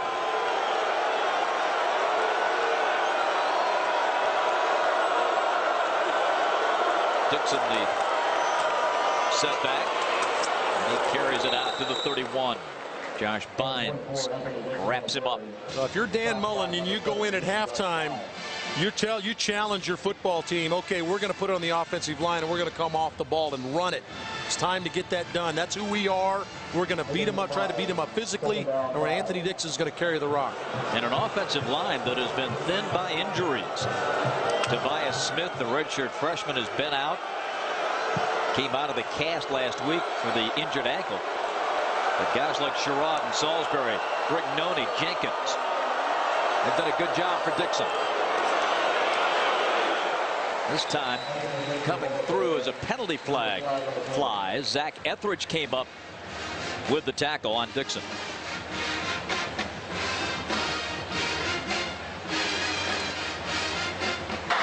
Illegal formation on the offense. More than 4 players were lined up in the backfield. 5-yard penalty.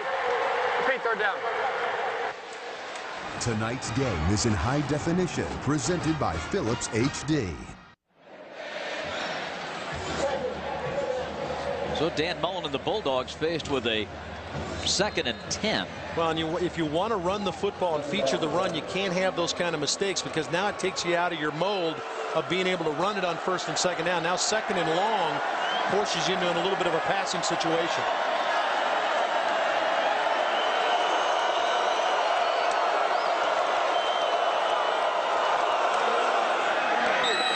Berry and a flag.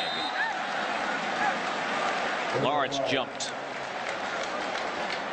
Right tackle.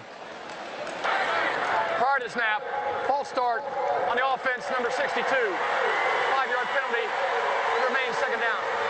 So they lined up improperly. Now the penalty on Lawrence backs Mullins, forces up 5 more yards. It will be 2nd and 15. Well, you see Dan is extremely upset. He understands that this is going to be a small chunks at a time offense until they get their feet under them the first couple weeks of the season.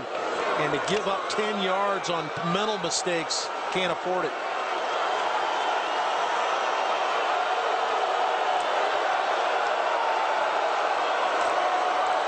Dixon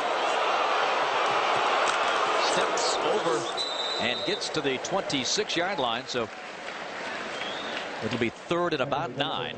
Stopped by number 15, Nico Thorpe. The big fella coming right at you now. Watch him elevate right here and kind of drop the 240 pounds right on top of that defender there. Nico Thorpe picks up about 6 or 7 on the play. He is the guy that they're going to have to load the whole thing on for a while until these young quarterbacks, certainly Ralph, gets his feet under him. Tyson Lee in the game right now. Dixon, the man who holds the Mississippi State record for rushing attempts and rushing touchdowns, has carried the mail 17 times in this game. Complete. McCray, and that gets it to the 32, where it will be 4th down. McFadden the stick. Well, that's what happens. You get in 3rd and long situations, and now defensively you can lay back, make them throw the ball underneath. Anthony Dixon's going to pick up great block right there on Goggins. But what you do on 3rd and long is you force them to throw underneath, rally up, make the tackle by McFadden, and now you're punting. Great hang time. And running into his own man, Washington. His own man ran into him, I guess, more accurately. Mario Fannin got the tackle on the play. 51-yard punt and a -2-yard return.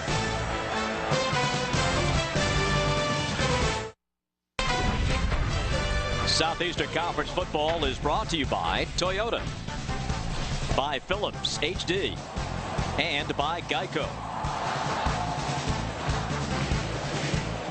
From the Plains, we'll be cranking out the toilet paper later tonight. Let's see. It's 28-17 Auburn as we get this 3rd quarter underway. Jamar Chaney, haven't called his name very often tonight. No, only 1 tackle tonight. He had 5 tackles last week against Jackson State. But a guy coming back that is the undoubted leader of this football team. Tremendous inside linebacker. Lost his season last year to a broken leg after making 12 tackles.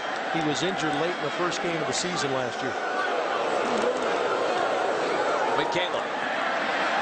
Well, he hit that hole quickly, did he not? Up to the 28. You mentioned Jamar Chaney. Was in game 1 last year that he went down with this injury. Yeah, and this is late in the football game here against Louisiana Tech. Going to get rolled up right there. Got the ankle rolled up. Got a break in the lower leg, and he lost him for the entire season. Had 12 tackles to that point. He led the team in tackles in 07. Tate. For more on the story, let's send it downstairs to Jen. Bob, Dave said it a moment ago that Jamar Chaney, the guy that everybody on Mississippi State looks to as a leader, and I think that you would agree he hasn't shown up the way we've seen him before. They need him right now. On cue, Jen, Jamar Chaney. Chaney steps in the hole. They're playing a lot of, I've talked about, they're playing a lot of 3 linebacker sets. Chaney's going to step right in the hole right here and take on Ben Tate right in the hole. Outstanding job by the middle linebacker. A lot of 3-down line, 3 linebacker stuff to counteract what Gus Malzahn is doing with his personnel groups. A lot of nickel sets. Wade Bonner in the game. The nickel back at the top of your screen, number 7, is in the game as the 5th defensive back. On the snap. Goes awry. Tate falls on it. I believe it was headed Eric Smith's way, or at least it hit him on the side.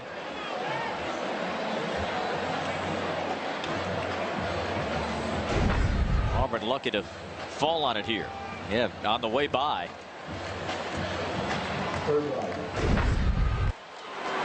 That sets up 3rd and 10.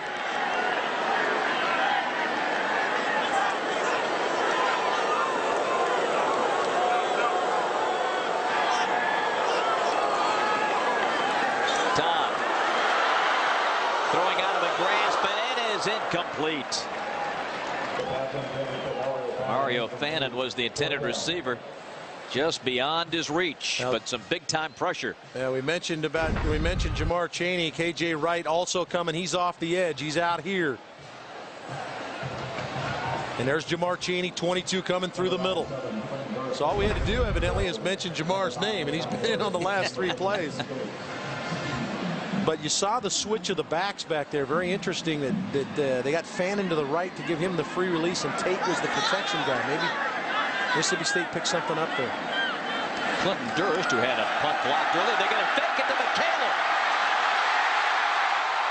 And he's got the first down.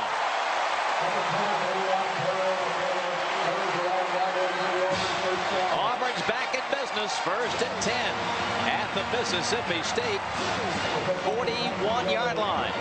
Got a shift at the line of scrimmage. They shift over all the way over to their right side, and now only 1 defender left to the backside, and McCaleb will take those situations every time.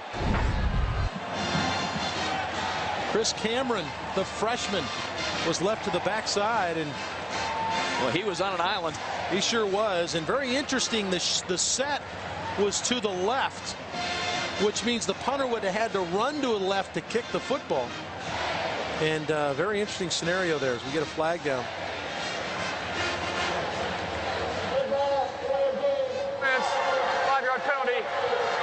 A delay of game on the offense.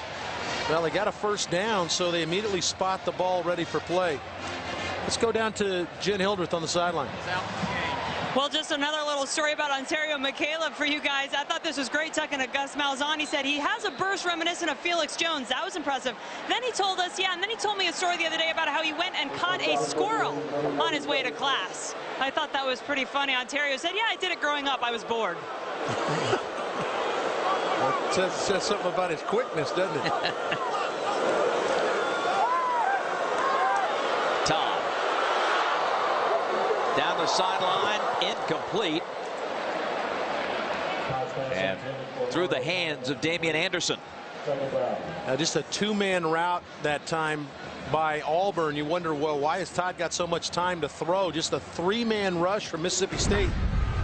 And just a 2-man route, so all that protection in there for Todd, and really no place to throw it. A lot of players in coverage for Mississippi State. 2nd and 15. Todd will throw to Tate. Incomplete, despite the fact it was behind the line. Some bad news for Auburn. Their great blocking tight end, Tommy Trott, has been lost to injury. A knee injury, Jen Hildreth tells us.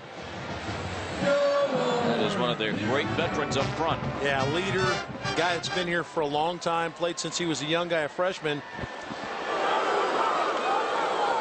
That'll force another freshman in, Philip Lutzenkirchen. Todd under pressure, throws it one.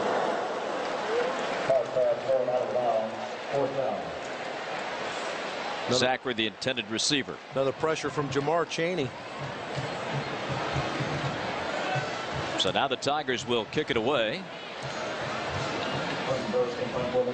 And there's Tommy Trott, and that ice to the right knee. Well, you see the brace on the other knee. He's had a knee injury prior. It was on the other leg. So, but he's a veteran leader, and now he will have to help the youngster, Philip Lutzenkirchen, from Marietta, Georgia, Lassiter High School.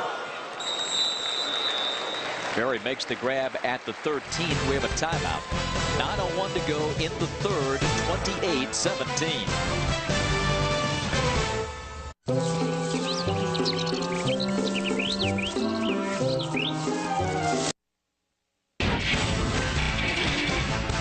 Fred Hickman with a studio update. That Carolina-Georgia game late in the second quarter, 24-23 Georgia. Joe Cox, 9 yards to A.J. Green. It's now 31-23 at the halftime break. Still got time to thumb it in. Our question, the best running back in SEC history. Bo Jackson, Jamal Lewis, Darren McFadden, Emmett Smith, Herschel Walker. 76884 is where you text it. Remember, standard text messaging plates do apply. Thank you, Fred. After all the fireworks in the first half here, a sluggish start, but this is a big possession for Mississippi State at this end of the field. Huge drive. Need to flip the field here. Cannot to go forward to go 3 and out. Why not give it to the big fella? And the big fella responds with a 10-yard pickup on first down. Anthony Dixon with Chris Relf in at quarterback. Now, the big fella has carried the load since they got down 14-0 to Auburn. It's been Anthony Dixon has been their key weapon. And a big run on first down there. 18 carries, 88 yards for Dixon.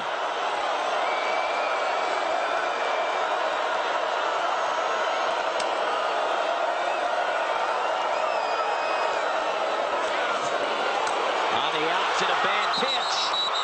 And it was thrown forward, so it goes as an incomplete pass.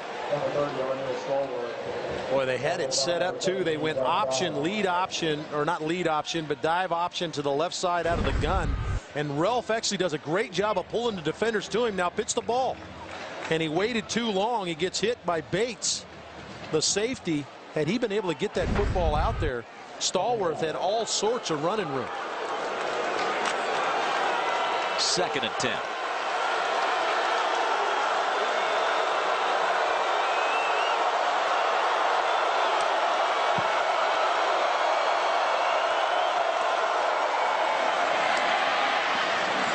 Maintains his balance to make it a sizable gain. Freeman knocked him off his pin. Freeman's going to get credit for the tackle, but a great block by Dupree on Freeman. Kind of upended Freeman, and Freeman got around the legs of Relf as he fell forward. But good job to get it into a 3rd down situation. Very manageable now. 3rd and about a long 3.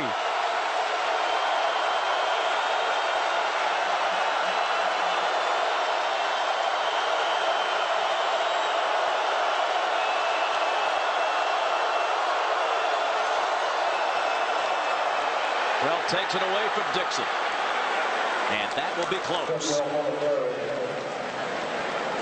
They needed to get just over the 33-yard line. About a football over the 33, and it looks like you're going to spot it right on the 33. That's going to be short of the first down based on looking at the sticks across the way. 4th down 1. Well, they picked up some good yardage, but not nearly enough to tilt that field. Now, that's something the big fella learned, that when you got 3, you really need to get downhill. A little bit of a stutter step there allowed Bynes to get him on the ground. Washington. Oh, the white shirts all around, a loose ball. And Auburn's got it.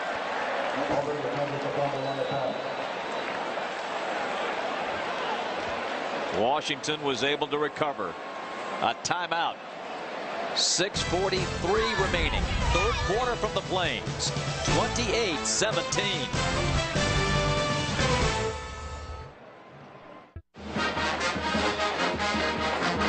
We are back in Auburn, and it's 28-17. The Tigers with the lead. And very fortunate was Auburn on this last punt. Yeah, I want you to watch 42 Zach Smith here.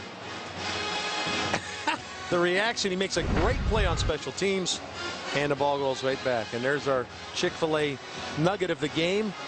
Auburn almost extended that streak. 18 consecutive games, they've turned the football over one time. It almost happened right there to make it 19.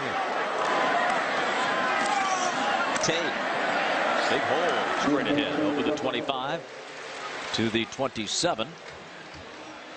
Like a lot of great actors, a late entrance into this game by Ben Tate. But he's done some good running. Now he's up to 9 carries for the night and close to 60 yards. Well, what he's been, and he gets a carry again here, is he's been a major factor in the game for Auburn from a physical standpoint. They were getting a lot of edge plays with Fannin and with McCaleb, but when Tate came in the game, they established the physical downhill running game, and he's done an excellent job of that. He also done a nice job in pass protection for Chris Todd.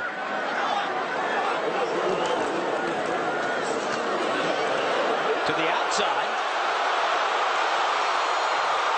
And Tate pushed out just shy of midfield.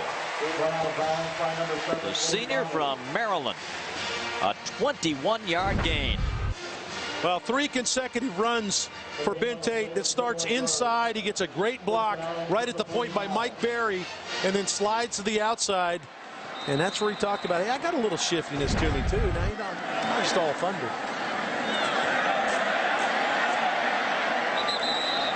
And he keeps pounding away, again getting to the corner and to the 47. Well, Bob, this is what we talked about from the opening. We talked about the key to these two teams was their running game. Anthony Dixon, Christian Decree, Ontario McCaleb, and Ben Tate, and that's what we've seen. Eric Smith is the injured Tiger.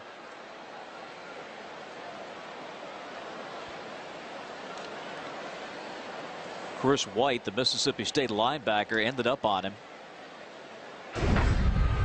See what happens here at the end of the play. Here's Smith trying to throw that block, and then Chris White on top of him. There's Chris White, linebacker. Another junior college transfer for this team. I asked, looks like he's okay. Looked like just the wind knocked out Eric Smith. He's the guy that made a big play on special teams earlier on a kickoff coverage, so important to cog on in several areas. But talking about the junior college transfer, I asked Dan Mullen before the game, you know, what, other than being able to coach in the SEC, which obviously might be a dream for any head football coach to be a head football coach in this league, was what was it drew you to Mississippi State? And he says the talent in Mississippi.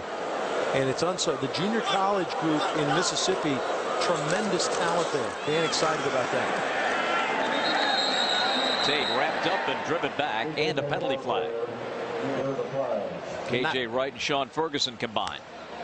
And not just the JC transfers, of course. There's a tremendous amount of young kids playing high school football in Mississippi. He's got a bunch of them on his team. Face mask, number 99 of the defense.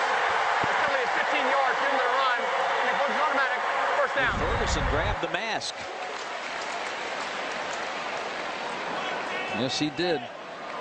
Well, that didn't look like a mask. Looked like the lower part of the. Well, even the chin strap this year. Well, that certainly was that. All right, Mr. Rules Book. I was going to let him get away with that. Auburn keeps it on the ground, and Tate keeps those powerful legs from churning. Again, Mike Berry Doing a good job. 66. You're going to see him come around the corner here. There he is. Gets the block on Jamar Chaney. Keeps pushing.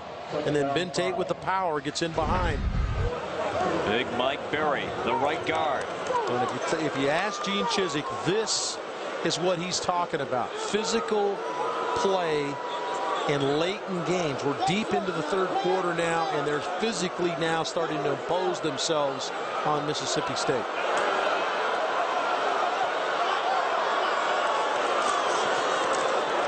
Now McCaleb. And the Bulldogs have him covered. And a penalty flag. Bonner and Washington with the tackles. Boy, Bonner does a great job of playing this. Plays off the block and strings McCaleb out. And then maybe a late block by Personal foul, face mask on the defense, number 18. Penalty will be enforced, half the Mississippi goal, automatic first down. Marcus Washington gets flagged for the face mask, and they don't see the late block. Great job by Bonner, number 7. Plays out the play. I didn't see a face mask there. Maybe Bonner a little bit. There's the late hit on Zach Smith. Watch 42, Zach Smith. He comes up inside from safety. Now he's going to try to keep contained. Now watch the late hit right there. They didn't see that. They saw the face mask.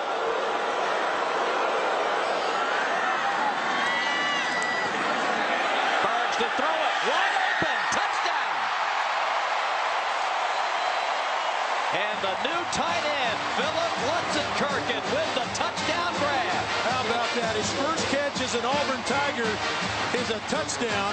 Philip Lutzenkirchen, mentioned a freshman from Lassiter High School. I talked to Philip earlier before the game, and he was concerned about how his high school did last night. The Lassiter Trojans beat the Kell Longhorns and extended their record to 3-0.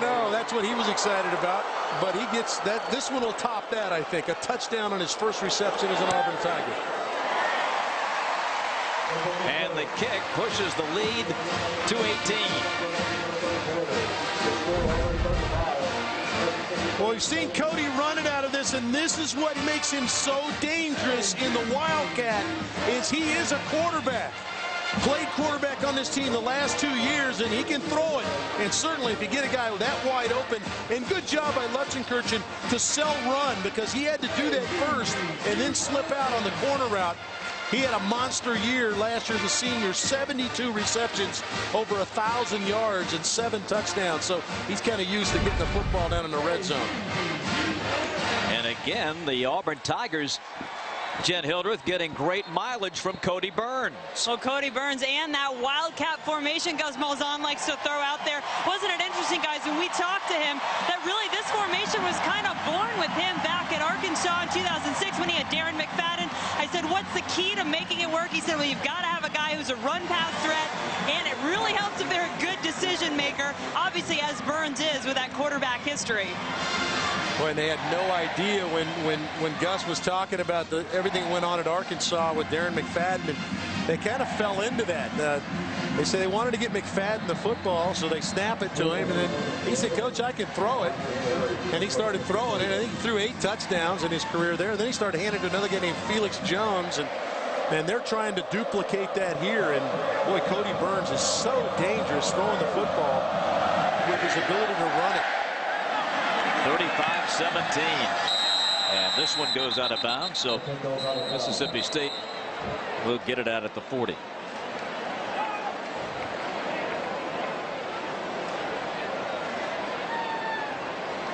Time now for our kick out of bounds. Well, we have a penalty. The kicking team. And that's ball on will the be placed kick. at the 40-yard line.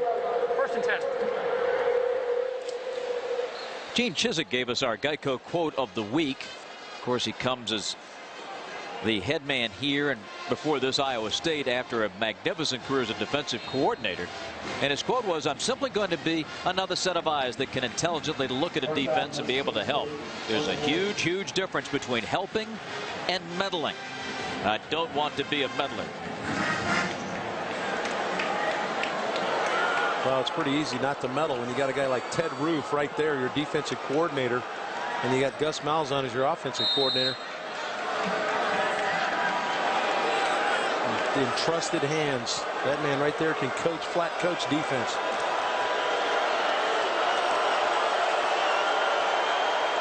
Tyson Lee at quarterback for the Bulldogs. They've trailed 14-0 and now 35-17. Had a lead in between. And the pass is going to be incomplete down the sideline. And it was Marcus Green, the intended receiver, their tight end. Boy, they had that set up really well. They'd run the football extremely well coming into this. And they get a little play fake right here to Dixon. And now they've got the wheel route. Smith headed up the side. I'm sorry, Marcus Green headed up the sideline. And all Tyson Lee needed to do was just a little bit of air under the ball. Let him run to it. A little too flat with the throw. They had a big play right there. Green caught a touchdown pass from Chris Relf in last week's win over Jackson State.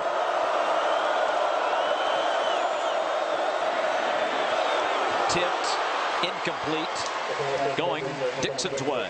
Well, what's happened now with Auburn jumping out now 35-17, it's going to begin to force Mississippi State's hand a little bit, and they're going to have to start getting a little bit more aggressive with play calling. Not going to be able to lean on the running game as much. Dixon and Dupree are outstanding receivers outside, but they're more three-count screen where you show drop back and drop it to them as opposed to slip screen or speed screen like that one was. Dave, the circumstances of the game taking Mississippi State out of its comfort zone? No question, but these quarterbacks are going to have to step up.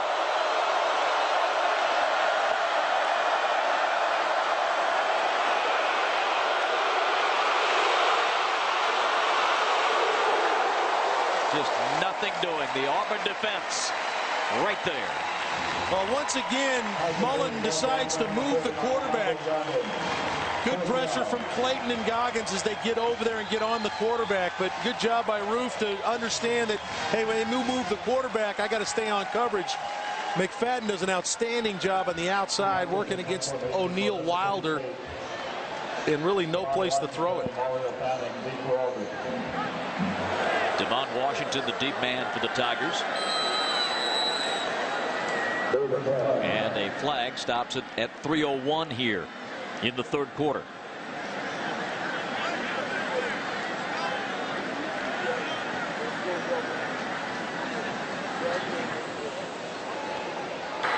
Encroachment on the offense, number 7, 5-yard penalty, remains 4th down. That's an interesting call. Normally, Wade Bonner is one of the gunners or the outside guys on the punt team. Normally, when you line up there, it's like a wide receiver. You look out, and you look at watch. You'll look out and make sure, okay, am I okay? And normally they do that, and the referee will nod and say, you're fine. I really didn't get that. Washington kept his balance to the 27. Well, we've talked a lot about Cody Burns tonight. He has given us our Jaguar Performer of the Game. Brought to you by the new Jaguar. Rushing. 2 touchdowns. And passing.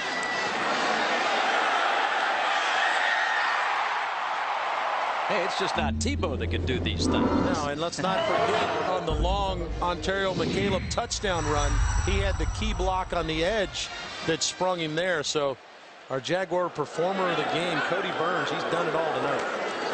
And Moore tucks it away and takes off.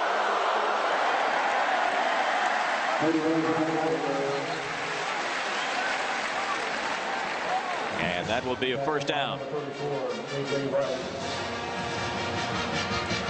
Well, we talked about Cody and what he was able to do to step up for this team as a leader and really, say what he said to his team. But the second part of that had to happen was these two guys had to perform in the positions they were now put in, and both of them have done that. To the 40 goes McCaleb. That would not have been as rosy a story had both of them, or had Chris Todd not played quarterback as well as he has here in the first 7 quarters of football, if you will, of the season, and how Cody has been effective in his role. So credit the 2 players for playing their positions as well.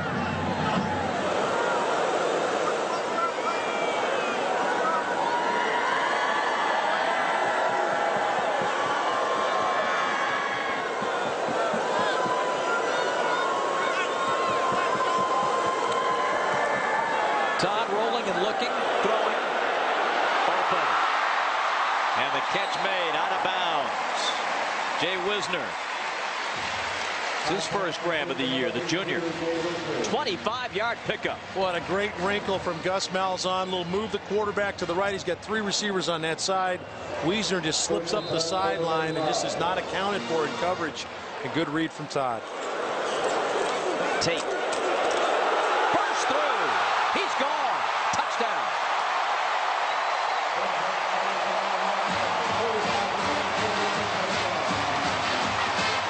He waited for that hole to open, and he was gone. 35-yard touchdown run. Mike Berry, number 66. We've been talking about him. You're also going to get a block from Byron Isom, 57. The 2 guards. The 2 guards pull out in front. It's the old Vince Lombardi call. We're going to put a seal here. We're going to put a seal here. We're going to run the ball in the alley.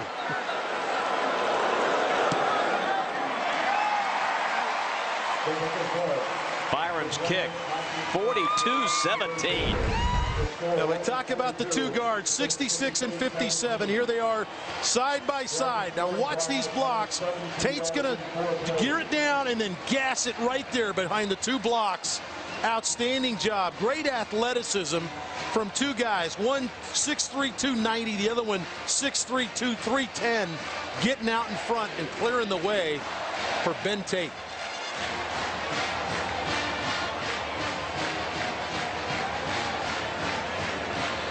Tate has had a night. 14 carries, 132 yards. Our Polaris hardest working player. And I would really credit Ben Tate coming into the game to really when Auburn was able to take this game over physically. They began running the football downhill with Ben Tate pulling the guards. He was a key to the football game for Auburn to take over. Auburn was playing pretty even up to that point. But to me, Tate was the key to the physical part of the game changing in Auburn's favor. The Tigers have put 2 touchdowns on the board here in the 3rd quarter to expand their halftime lead. Now 42-17, and Mississippi State is really up against it now. And keep in mind, when you look at Ben Tate's night and his numbers, he did not play in the 1st quarter.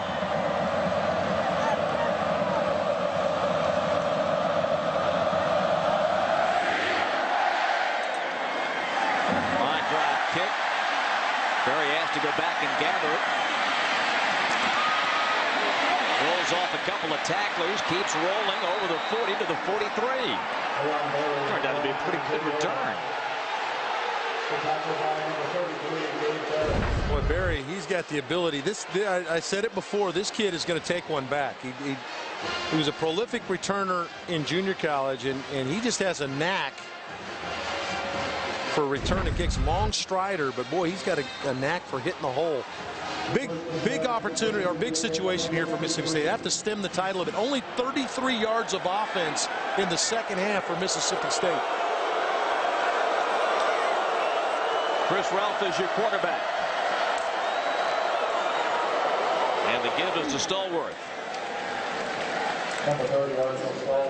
You talk about a young man who has stuck with it and persevered. He's had surgery every year he's been at Mississippi State.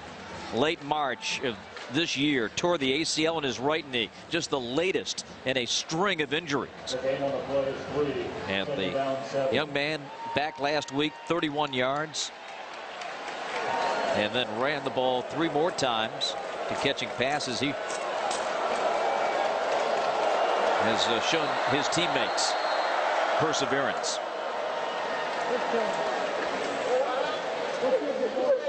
A timeout has been taken by the Bulldogs with 30 seconds remaining in this 3rd quarter. It's the 1st and 2 on the road for Mississippi State, and we will follow them next week into Nashville. Join us for SEC College Football Saturday when the Mississippi State Bulldogs travel to Vanderbilt to take on the Commodores. Game time, 7 p.m. Eastern, 6 Central in high definition. And we were talking about the new young stars in the SEC, and here's 2 more great running backs. Yeah, Zach Stacy, Warren, Norman, two young kids that are mirrors the size, 5'10", about 190. One from Alabama, Centerville, Alabama, Bibb County High School. The other from Stone Mountain, Georgia, Chamblee High School. Those two kids really lit it up last week, and they're doing battle with the Tigers right now.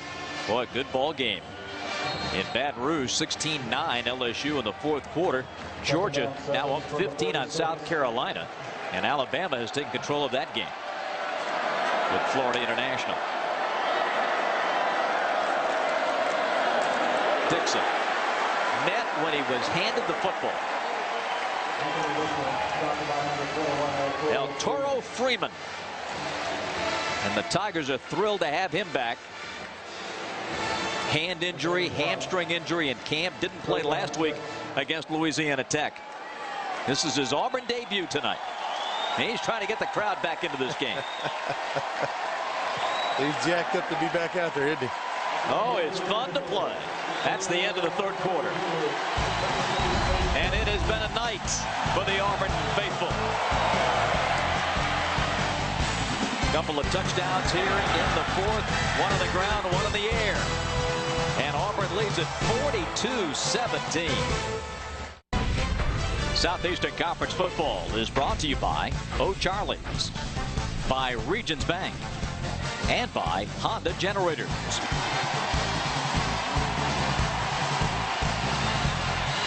The final 15 minutes of football at Jordan-Hare. Bob Rathman, Dave Archer, Jen Heldreth. 42-17 Auburn.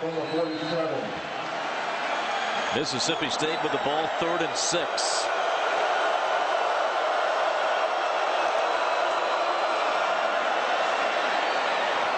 Complete over the middle. And that is into Auburn territory. Brandon McCray the catch, and Nico Thorpe the tackle. But that's not, or is it? Yes, it is enough for a first down. And our Charlie's fan of the game, bringing that hard hat to work tonight. He's had a lot to cheer about. Wonder how he got those beads, David. It looked like if that's his boy sitting there, he's a little disgusted that he took his helmet from him.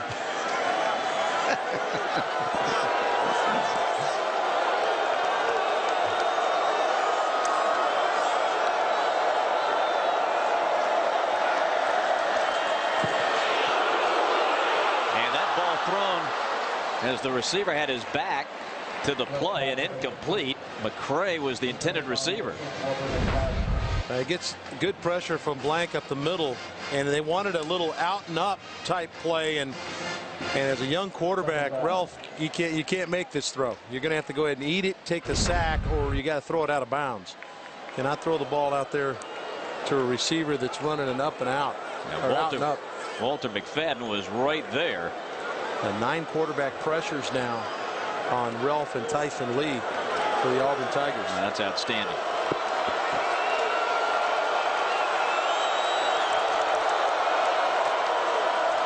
Dixon. 3rd and long coming up.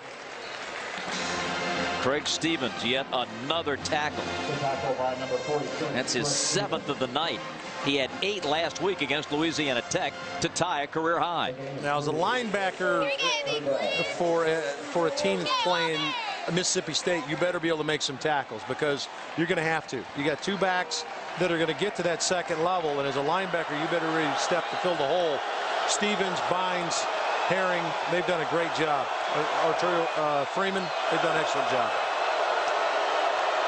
4 receivers. Dixon now getting set at the snap. Ralph unloads to the near side. Bumpus, haven't seen him all night. And Bumpus to the 36.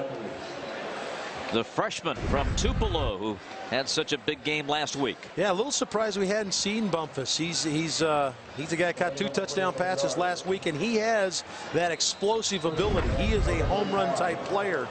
He's a guy that Coach Mullen is extremely excited about. He said that, you know, Bumpus did the right thing on the 2 touchdown passes, but made a number of mistakes as freshman will on other plays in the game, and that might have limited some of his play time tonight.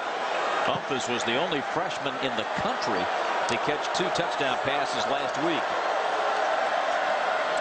Ralph now back to pass, sets and throws. And it's complete. Berry still going, did not go out of bounds. Terrific effort, gets it inside the 5. Well, this is a tremendous job by Ralph to hold the ball. This is a play that's going to take some time.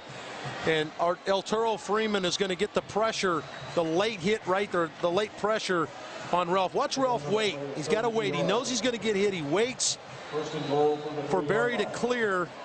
And then we talked about this guy's ability to run with the football. He is something. First and goal, Mississippi State at the 3. Leon Berry Jr. from Griffin, Georgia, junior college transfer.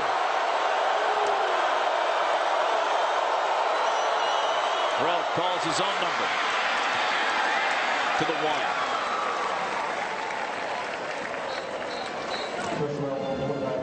Kind of the off tackle, quarterback power off tackle play. That play very similar to what you would see Florida run with Tim Tebow. Ralph is a big athlete at 6'3", 235 pounds, and he had 82 yards rushing last week, and he's had a couple of big carries tonight.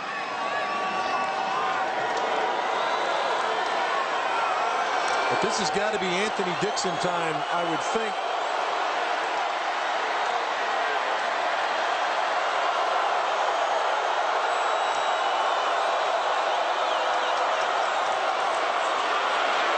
Nothing for Ralph. Well, they motioned Dixon out of the backfield, and Ralph was a little slow getting up.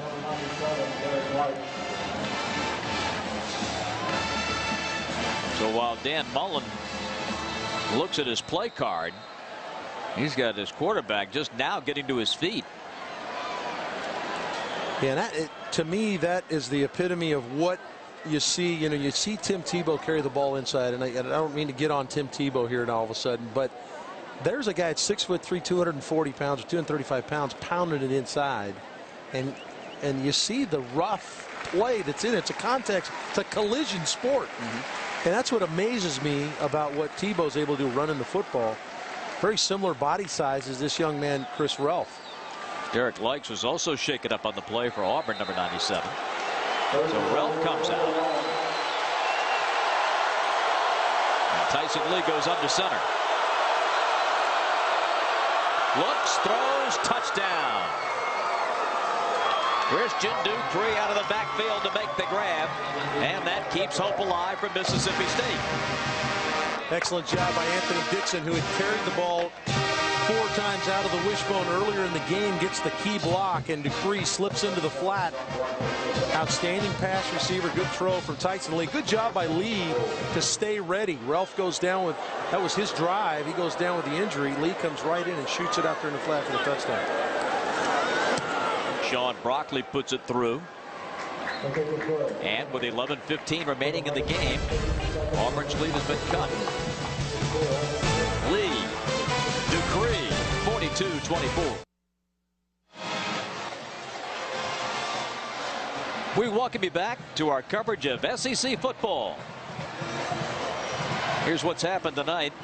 A wild one here on the Plains. 42-24, Auburn leading, as Mississippi State gets on the board for the first time since late in that second period, when that 17-point flurry gave them the lead, only to see Auburn score 2 more touchdowns. Dixon, 20 carries, 92 yards. Burns is accounted for 3 touchdowns tonight, 2 on the ground and 1 in the air. Christian Dupree with a touchdown reception moments ago. Fannin from the 1.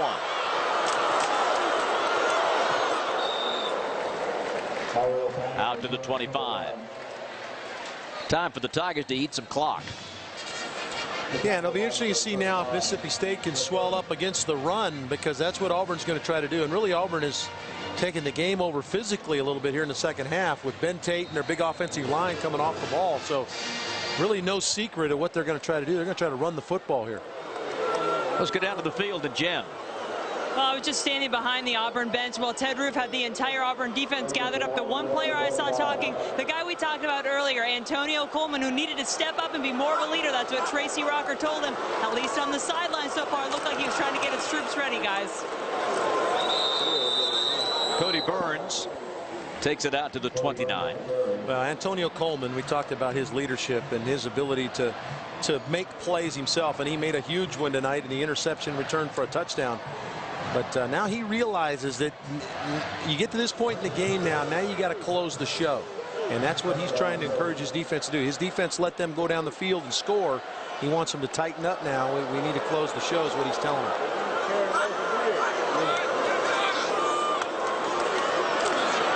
McCaleb. If you're just joining us tonight, you missed that pick for 6.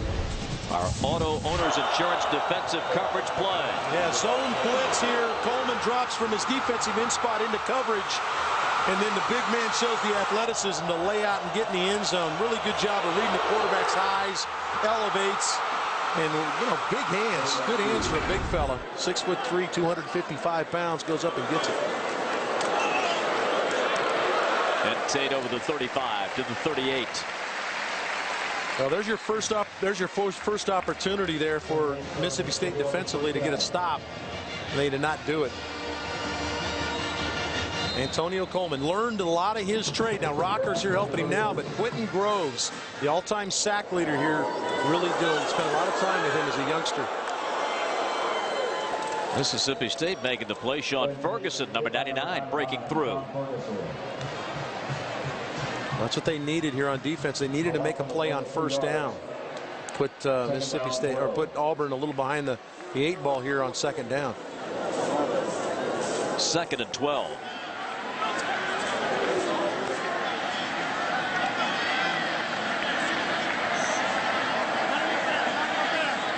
Adjusting to what they see defensively from Mississippi State.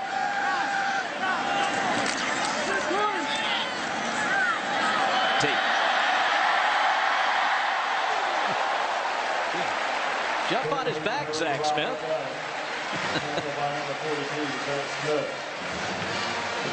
Boy, you got another good block out on the edge. Zach Smith gets the tackle, but it's the block from the right out on the edge, and we're just past that point here. Here's Zach Smith trying to wrap up Ben Tate, and I don't think you go high, but there's the block. Zachary, the wide receiver, and boy, that's close to a block coming back to the inside. Illegal to go low on a guy back to the inside, but he was lined up over Zachary, and the cut block is okay there.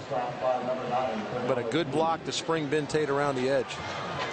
We've seen a number of plays like that, and that's good coaching. You know, when you start talking about receivers making blocks, that's how you make big plays, big runs. Big runs come because guys are making extra effort down the field. We've seen that for the receivers tonight for Auburn. McCaleb. That's the traffic clear and heads to the sideline. We're talking about Ben Tate. He's got 107 yards in the second half. Yeah, that 149 for the night. That just talks about, Bob, what we talked about, where Ben Tate really kind of, with his big fellas up front and the guys out blocking, it takes a whole team to run the football, but it really has changed since Ben Tate's been in the game from a physical standpoint. Both he and McCaleb going over 100 yards tonight. Fannon's in the backfield now as Chris Todd gets the play call.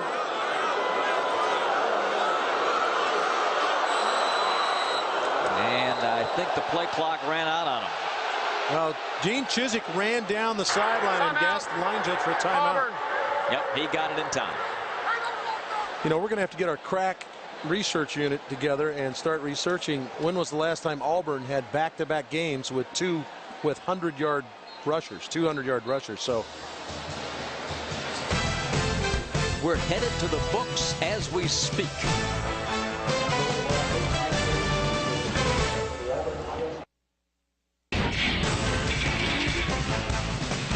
Fred Hickman here with a studio update. Remember when it was 14-13 Florida International? Well, not anymore. Terry Grant breaking this one off. 42 yards. The Tide now rolling with 27 unanswered points, 40-14. Respect the element. Thumbing it in, we asked you who the best running back in SEC history is, and 72% of you going with Bo Jackson. Right now, let's get you back to Auburn. Bob, Dave, and Jen. Bo Jackson. Sounds like we got a few Auburn fans watching. Yeah, I think so. How do you go wrong with that choice? No, you couldn't go wrong with any of those guys. 7:56 left. Todd floats it, and up to get it, Terrell Zachary.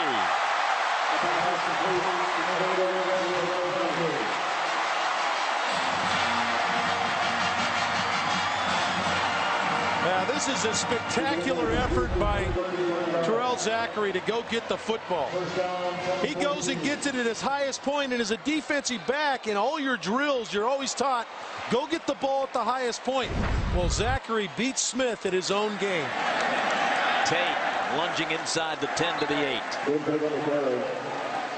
Zachary last week caught a 93-yard touchdown pass that established an Auburn record for the longest touchdown in school history.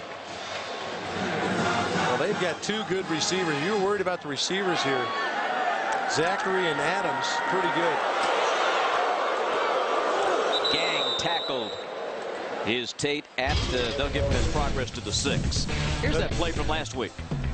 Yeah, 93-yard little pump and go. Outstanding protection, first of all, and a great throw, and then pretty easy for Zachary once he sucked it in to take it the distance. Longest play in Tiger history. I think there's going to be a few records fall with Gus Malzahn as the offensive coordinator here at Auburn. Cody Burns in the Wildcat, looking, and takes it to the 2. Randy Cooper made the touchdown saving stop.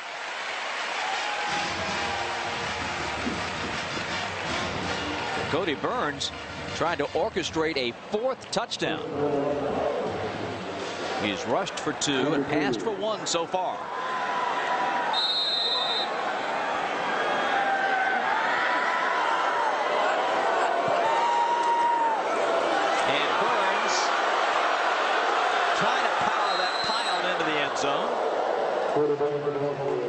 And it will be 2nd down and goal.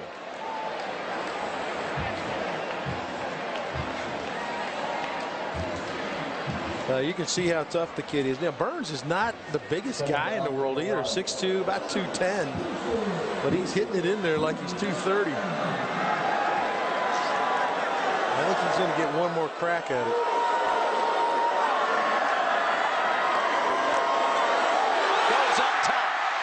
Give him 6.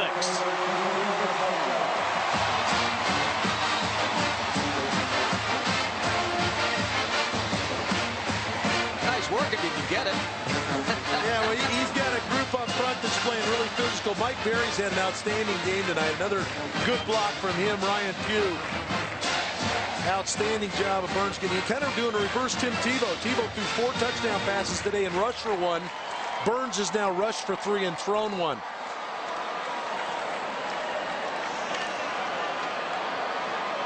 Kyle Love is the injured Bulldog. The senior from Fairburn, Georgia. Yeah, one of the real veterans in their defensive line. They can ill afford to lose Kyle Love. North Clayton High School, Fairburn, Georgia. Kid that's played in 32 games. This is his 33rd game as a Mississippi State Bulldog.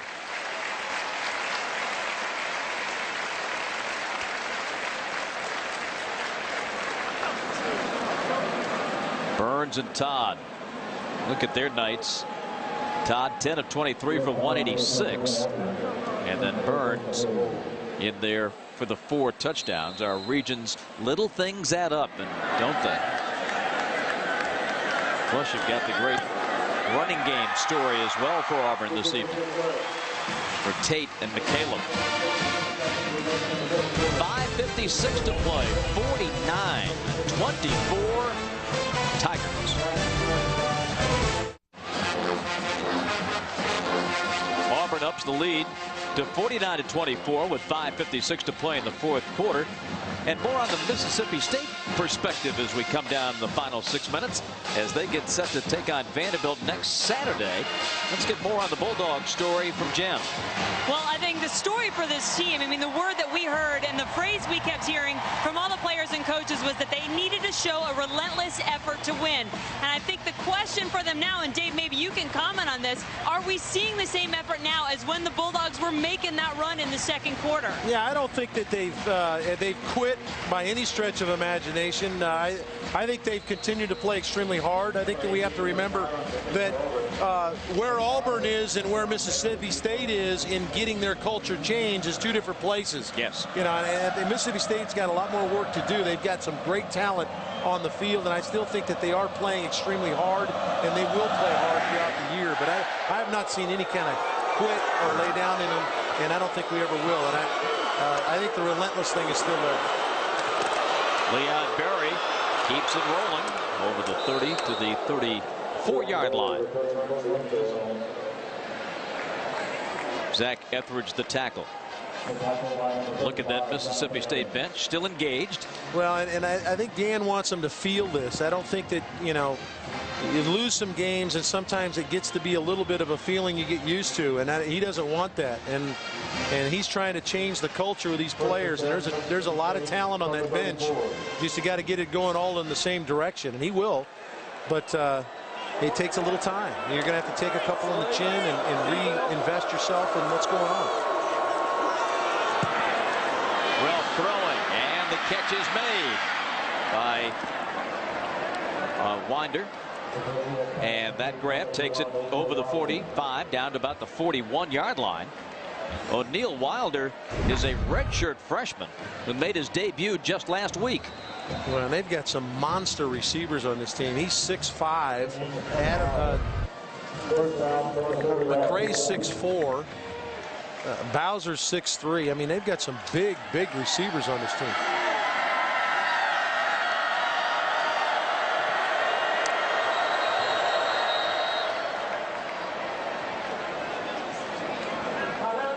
Now Mississippi State takes a timeout with 5:19 to play. This is a 30-second timeout Here in the fourth quarter.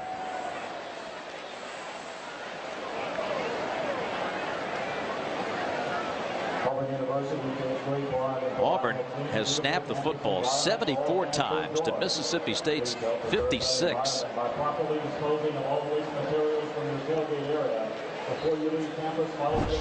Let's take a look at our HD plays of the game tonight.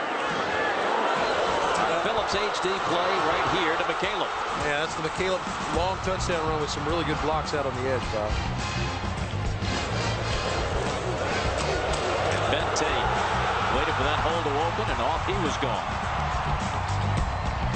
How about those two blocks by the big fellas out on the edge for Tate? I think the theme about those plays of the game right there are the extra effort by guys out on the edge that aren't carrying the ball. Well, guns in, and it's intercepted. At the 19-yard line, Bell with a pickoff. To Charvin Bell, the freshman from Kissimmee, Florida. Loving life after the interception. Yeah, trying to get the ball to Marcus Green over the middle, and this is going to be a learning process, and you'll see Dan Mullen probably talking to his quarterback right now. In fact, he is. He's talking to Ralph as he comes to the sideline. Just a little bit trying to force a little bit too much there, trying to make a little bit too much happen. And there's the conversation happening with his young quarterback.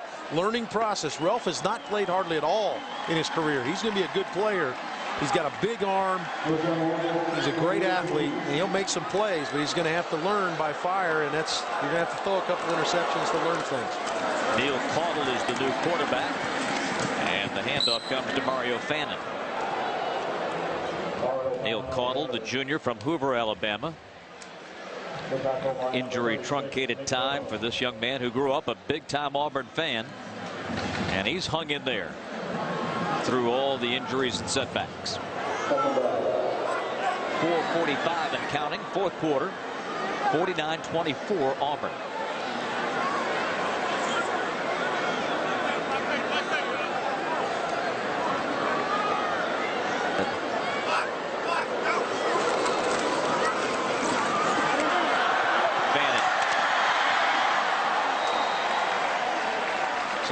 getting the carry here, a flag on the play. And the hold will bring it back.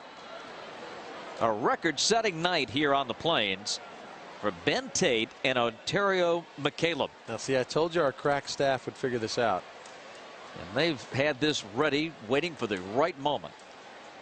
The first time in Auburn history that they've had two guys to go over 100 yards in back-to-back games.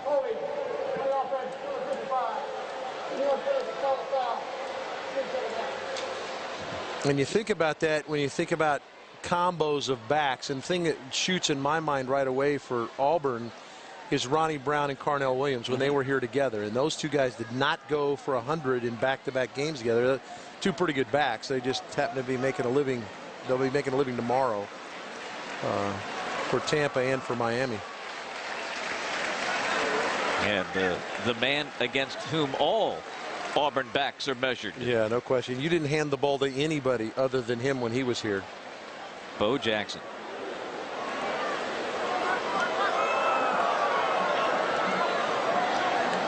Nick Bell was shaken up on the play, and he is being helped off the field. They need to wait a few more beats to let him get to the sideline. He's one of those freshman football players that they're excited about. See Mullen concerned as he walks out and asks Nick Bell what's going on.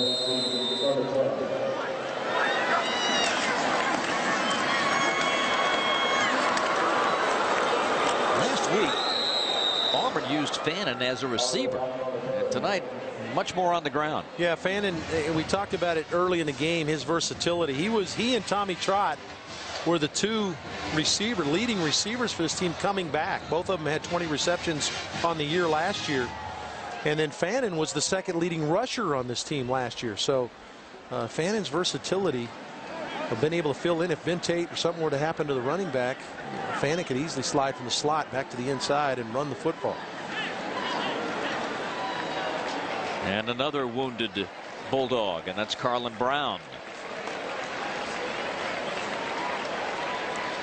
Now, what starts to happen is this is really in the second half become a very physical football game between Auburn's offense and Mississippi State's defense. And as you start to get a little fatigued, some of those injuries start creeping in a little bit.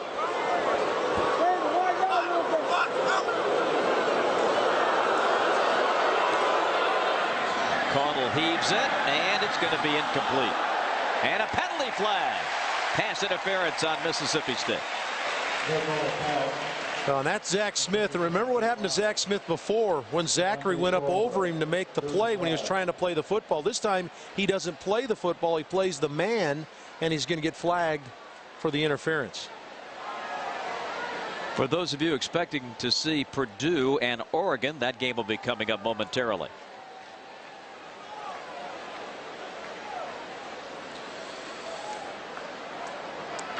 There are two fouls on the play. Offside, number 97 defense. That penalty's declined. Pass interference on the defense, number 42. That penalty is 15 yards in the previous spot and includes an automatic first down. Auburn has really been rolling up the yards in these first 2 weeks of the season. 556 last week against Louisiana Tech. 562 and counting in this one. Here's what happens. We look at Neil Cottle there, the quarterback. We get a shot of him standing there looking for the play on the side. Here's Neil Cottle. There's his mouth guard right there. Okay, when you're the backup quarterback, there's no reason for you to use the mouth guard. And now that he's in the game, he's forgotten that it's on his helmet. He has not used it since he came in the game. So now it's just kind of window dressing for him.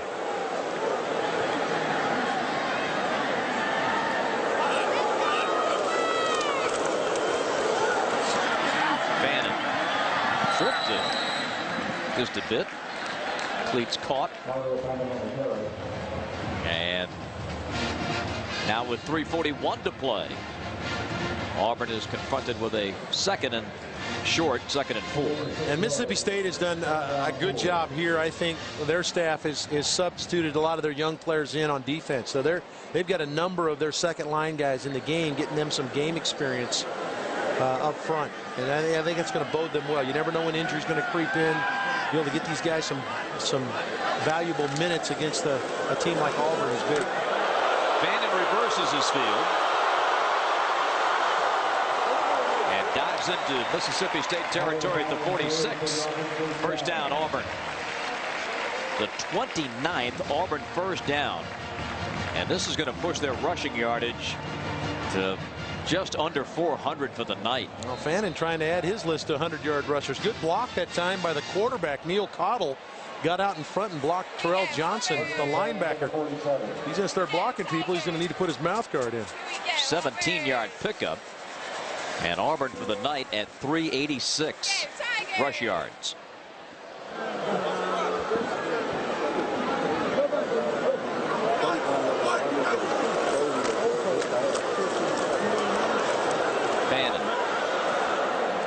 Nothing on this play. David, you talked about tomorrow, and of course that means the season begins with a Fox NFL Sunday doubleheader. First, the Cowboys take on the Buccaneers, and Brett Favre makes his Vikings debut battling the Browns. Redskins, Giants, 49ers, Cardinals, Rams, Seahawks. The game in your area. The coverage begins at noon tomorrow Eastern, 9 Pacific, with America's #1 pregame show.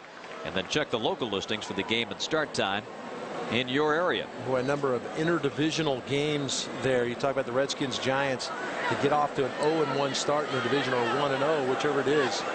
That's critical, and it's kind of like to play those later on in the year. Eric Smith to the 49 of Mississippi State. Number 32, Eric Smith, ball player. Tackled by number 50, Brandon Wilson.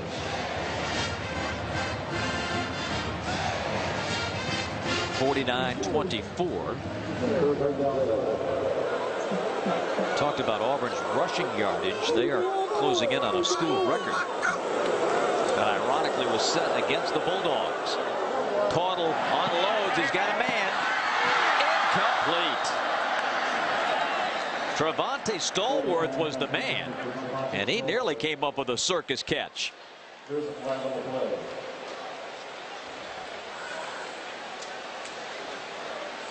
Well, we talked about Mississippi State. There's a penalty against Mississippi State. We talked about the Bulldogs at Vandy next week in our game. Here's what's coming up. Auburn opening with 4 straight at home. The Mountaineers come calling. Well, and that's a game last year that Auburn really played well in the first half, and then all of a sudden Noel Devine took over in the second half with Pat White, and they end up blowing the Tigers out. But tough schedule with West Virginia coming here and then having to go on the road to play Tennessee in about 3 weeks. Smith to the 37th. So let's recap for you what's transpired today and tonight. A couple of finals to give you. LSU 23-9 over Vandy. Bama wins 40-14, and in Athens now a 1-point game with 12 minutes to go in the fourth quarter at Sanford Stadium. 38-37. Well, if anybody was wondering where the offense had gone for the Bulldogs and the Gamecocks, it arrived in Athens tonight. Really?